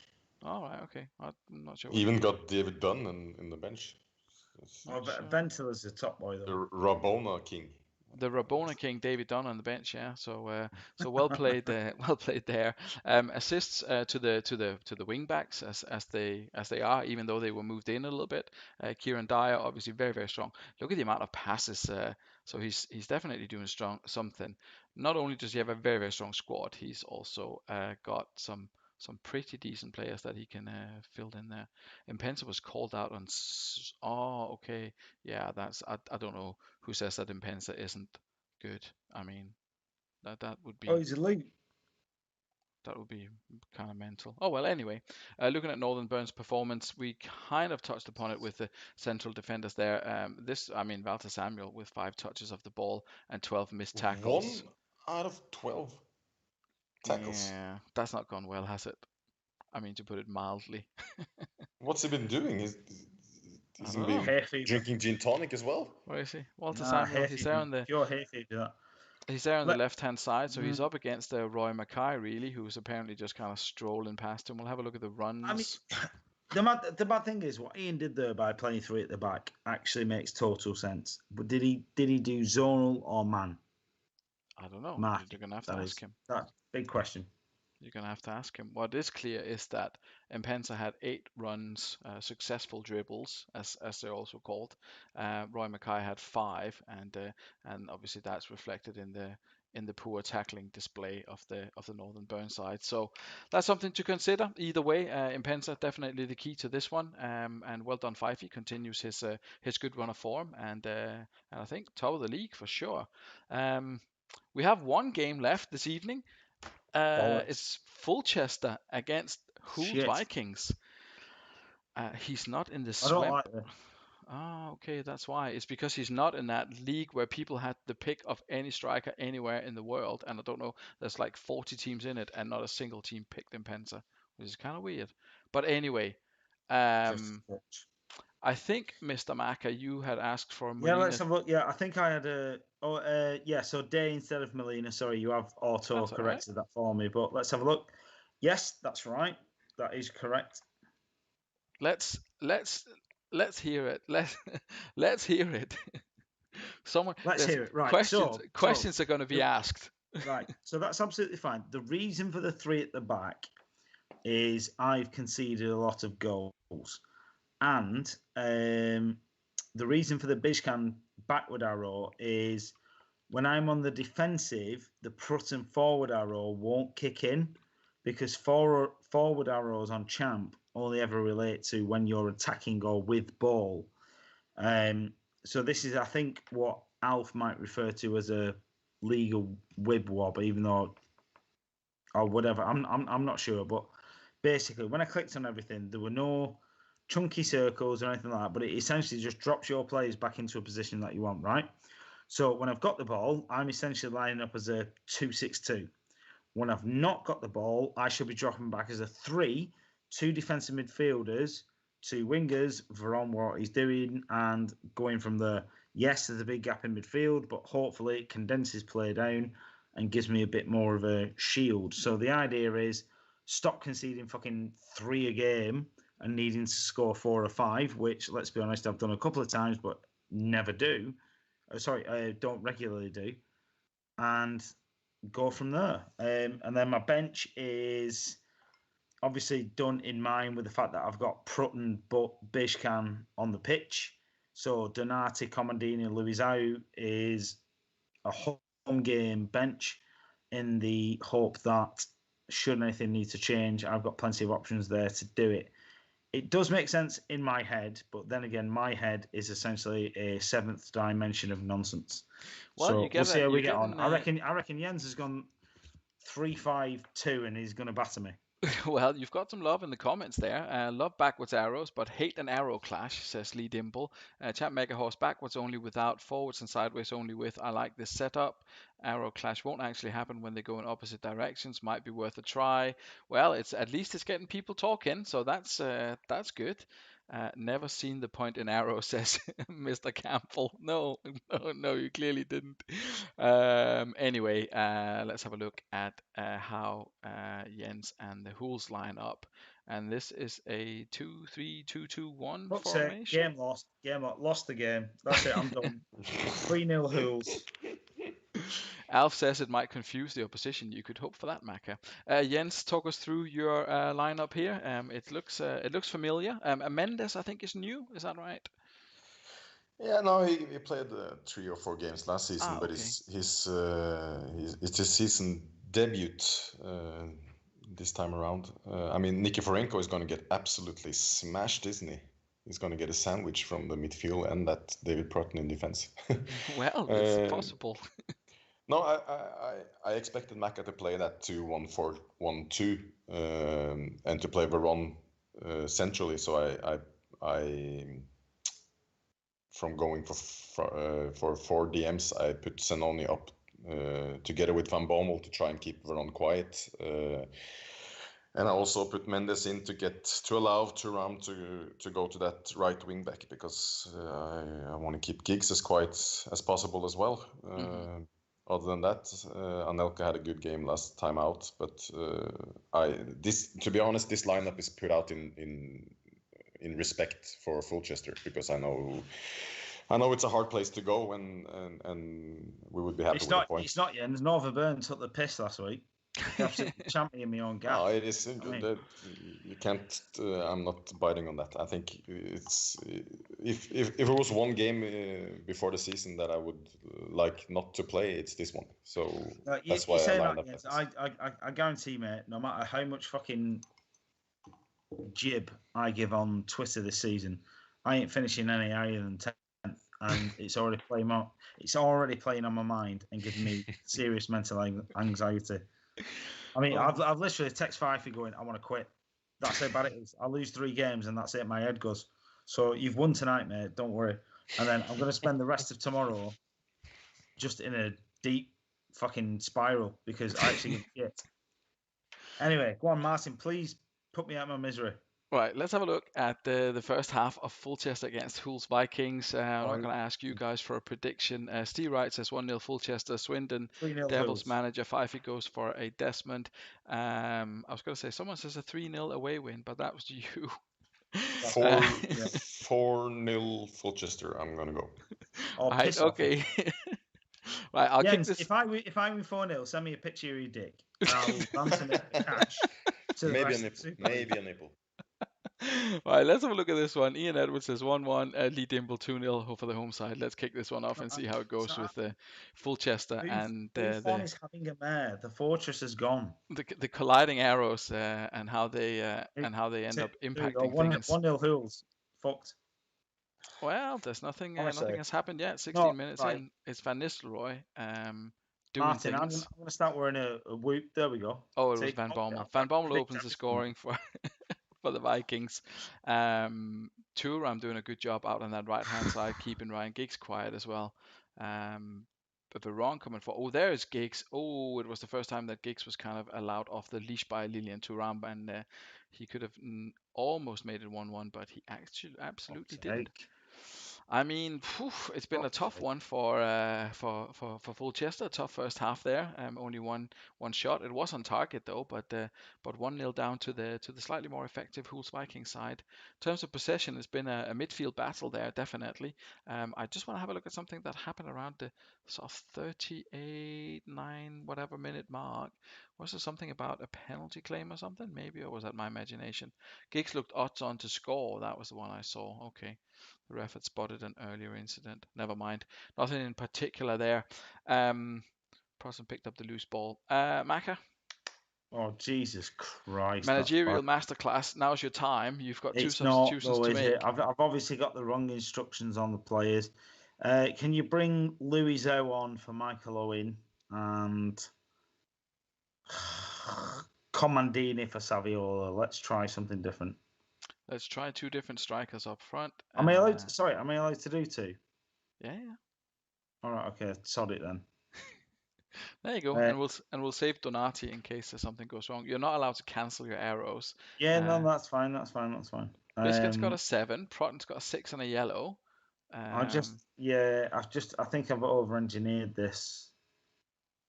I must admit, Martin, do you know what? To everyone who's watching, I'm really struggling this season. I think everybody stepped up and I've not. So quite frankly, I'm sort of behind everybody again. Behind the curve. Well, I'm sure you'll soon catch up. It worked out pretty well for you last season and in the season before that as well. Wasn't too bad. I'm sure you'll get the boys firing sooner rather than later. A little bit disappointed that Giggs has not contributed as much as he did in the past. You've still got Nicky Butt, obviously, but it wasn't a great first half, to be completely honest. Jens Ndiaye is doing the business for you. He is the man keeping Veron quiet at the moment. Do you think that's going to continue in the second half? No. I mean, if it was anyone else, I would say yes, because Ndiaye is a fucking monster, but it's Veron. I'm pretty confident that Fulchester is going to turn this around. Get out of my arse. I'm going to have to be submissive on this one. Come on. To be honest, I'm pretty confident we're going to lose this game. Ndiaye, even honest, with if I lose 2 home games, I ain't making playoffs. I'm fucked. Right. Who was slacking off Fifey for downplaying himself early on? Anyway, No, Um, Fife's got a better team than me, let's be honest. And he's clearly more tactically astute. I'm fucked here. let's have a look at the second Honestly, half. Martin, the game has gone here. The C-suite's crumbled. It's gone. We've had a corporate buyout, and it's just all ended in tears. I can't even score a goal. I genuinely can't score a goal. Fuck's sake. It's not gonna. I'm gonna lose 2-1. Fuck Well, off. No. Fuck well, off. there's I fucking knew it. I knew it. Bollocks. See? Nikiforenko off. making the dream come true, and Hull's Vikings romp away with a 2-1 victory after perhaps not the most entertaining game of the evening, but an experiment from Fulchester that went Wrong ish. again. No, I'll tell you what, this got nothing to do with Maka. Is still one of the strongest sides in the league, and he's gonna go to the playoffs. This is a tactical masterclass from Norway. This is a Viking masterclass from Norway. Jens, please, can everybody stop blowing smoke up my ass? I'm clearly not at the right level here. I need to have a serious fucking sleep tonight and think about quitting because this is bollocks. I'm so bad. I'm so bad. I'm sure it won't come to this. Either way, not the best, not vintage Hools, I would say. Rivaldo maybe not letting the side down, but not having his best game. Van Nistelrooy, surprisingly, not doing particularly well either, Mendes. But overall, solid enough performance. Jens, any of your players that you would like to highlight or to call out as your main contributors? There's a lot of them, to be honest. NDI he never plays a game better than an 8. Van Bommel has been a fantastic signing. Thuram is consistently playing on an 8. Disappointed with Rivaldo again. He's still one of those players. I think he won't give you that great average rating, but I still think it's worth having him on there because I think he's a player of his stature will always help your team a little bit. But yeah, he's had a disappointing start. Other than that, it's I'm buzzing. It's a brilliant victory. Yeah, good result. It's one place I didn't expect to get some points. It's here. Martin, how did Buffon do? Because well, you can see that there's no man of the match awards here, so you can guess, can't you? Oh, don't tell me you got man of the match. No, Nicky, obviously. yeah. Oh gosh, obviously, well, again, Buffon, honestly, has been my worst performer. A 7 is not too bad. Yeah, but if you look at the last few games, he's been my biggest problem this season. Like literally, he's the result. He's the reason why I've lost the last few games. He has been shit. It was shit at Northern Burn when he had him as well. Shit. Oh, it was all right last season for you actually, but don't know. He kind of failed at Northern Burn for some reason. Was it Northern Burn that he wasn't any good at? I think so. Yeah, I think so. But anyway, previous incarnation. Nicky Butt thinks that you are like a genius, and he obviously plays his socks off for you. I fucking am until it's scoring goals. Everyone else. Maybe not the best, but not too bad. I mean, the 7s. I mean, I know it wasn't the result that you wanted, obviously, but it wasn't actually a disaster in terms of the performance of the players. If you look at the amount of tackles that they've won, the headers that they've won, I mean, just again, not enough shots. Back to the drawing board. Back to the drawing board, and the kind of dwarf lineup of Saviola and well, he's actually done. McLaurin's actually done okay. I was gonna slack them off. They've actually done well. That's strange. Oh well, some of these things just happen in the Super League. You just don't really know. I don't get it, Martin. This is the soul destroying stuff. Like I'll be honest with you. This is where I get really, really passionate about somebody going, "Oh, you just played 2-7-1." Yeah, do you know why? Because I want to fucking win. Because I actually want to counter most teams and try and outplay them. I want to try and outthink everybody else, and playing daft formations like fucking 0-7 on 3 or whatever doesn't work. I actually want to try and beat I want to try and beat my 13 friends and rivals in this league. And I could not give a fuck what anybody else thinks. Well, that was the quote. No, Martin. Sorry, let me finish. The fact that I'm not even on the top of the screen at the minute really, really hurts. Well, you aren't.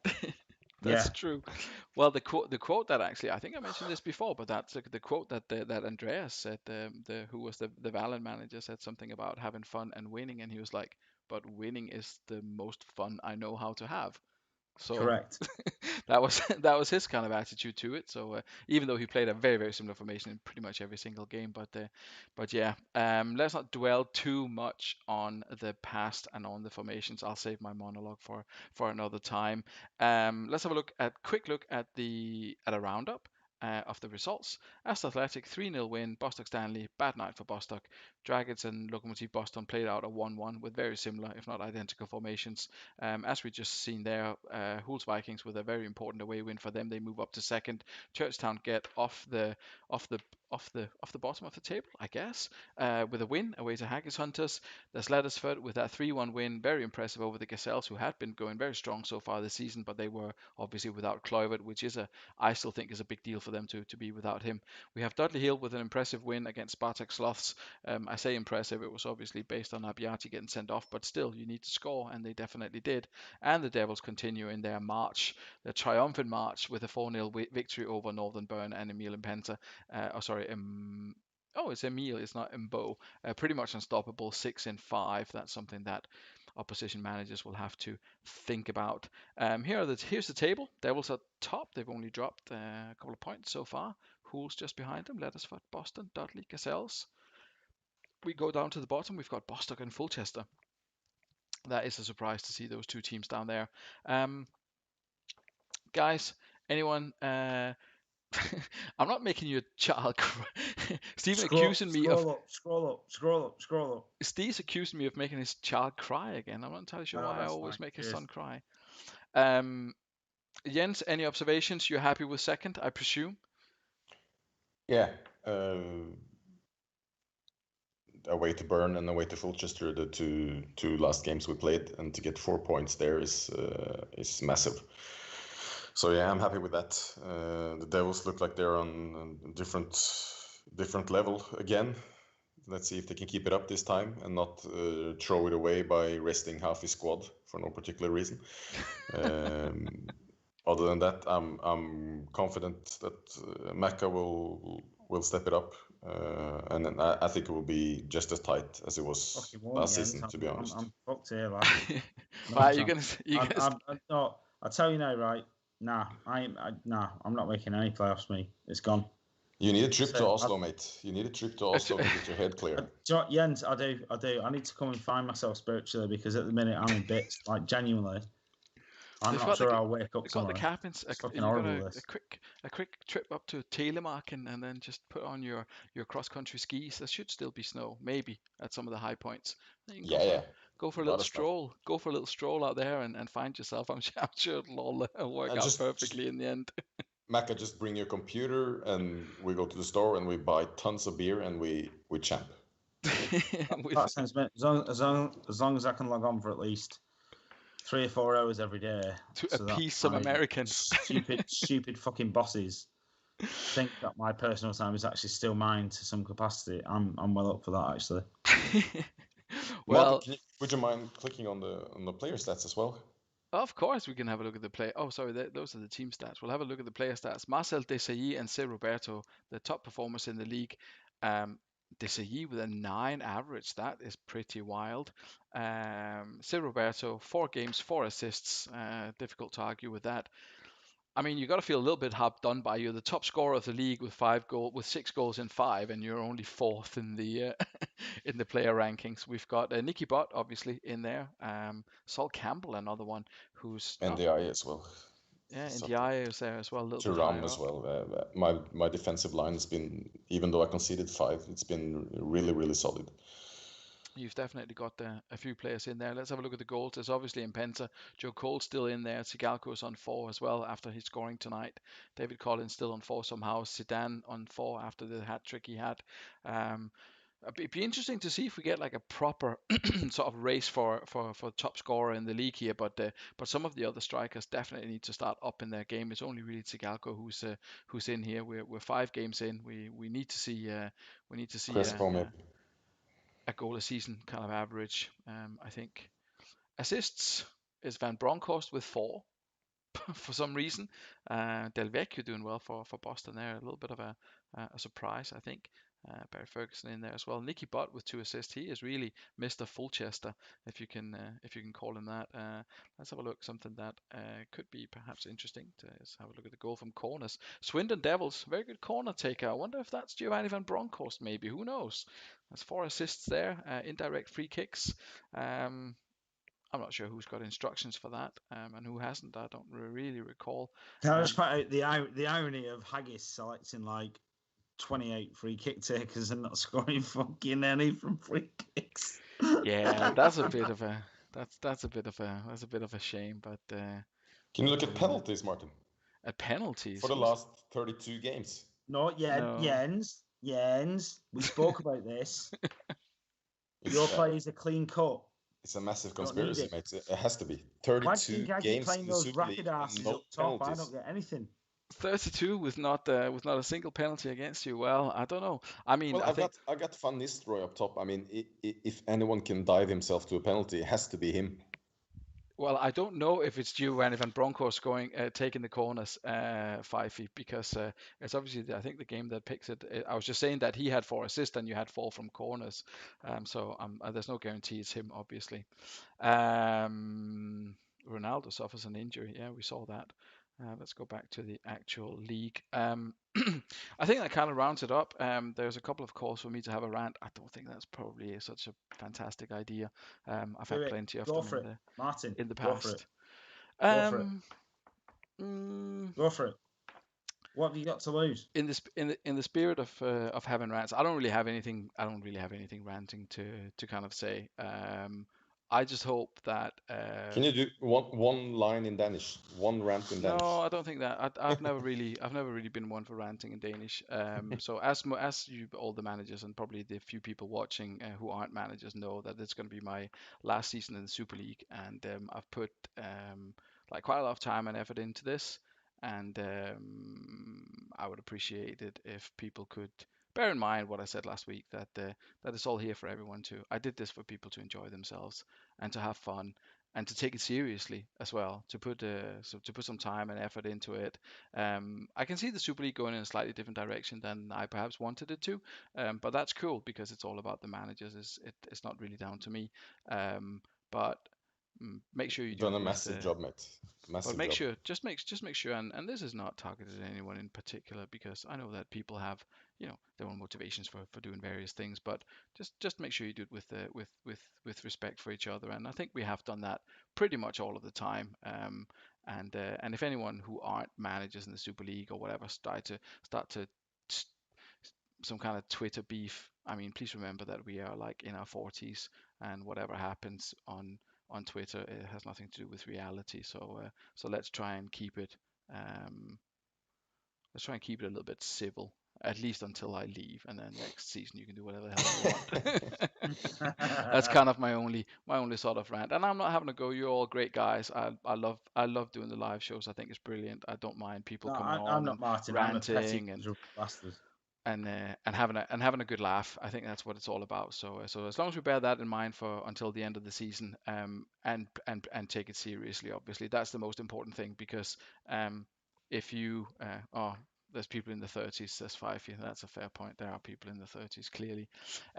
There's a lot of people putting a lot of time and effort into this, and you don't owe it to me, because you don't owe anything to me. I volunteered for this, but you owe it to the other managers to put time and effort into this as well. Otherwise, you could do something else. That's all I want to say on the whole kind of tactics debate, because whether we play 2 at the back or 1 at the back or whatever, don't make a mockery of it, and I don't think anyone are. Just bear that in mind for the rest of the season, that there's 13 other people who actually take it quite seriously and really want to win and have a lot of fun with it.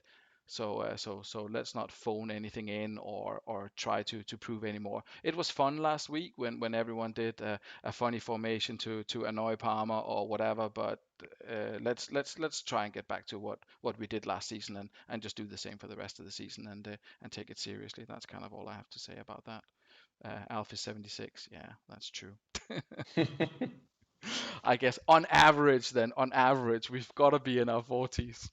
Anyway, that's all I had to say, and I think we'll leave it at that. 11:15. It's way past everybody's bedtime, I think, especially Jens's, because it's obviously a little bit later over there in the in the Norwegian lands. So thank you very much, Chris Mack and Jens. It was a pleasure to have you Thank on. you, Martin. Pleasure to be on. Thank you. Thank you to everyone watching Cheers, along lads. at home, and hope Cheers, you lad. enjoyed it. And yeah, I'll get the packs out to you as soon as possible, and I'm sure Ryan will get back to you with some midweek plans as soon as possible. Cool. Cheers. Thanks very much, Cheers, guys. lads. Enjoy the Thank rest you. of your evening, Bye. whatever's left of it. Sleep well. Bye. Bye. Bye.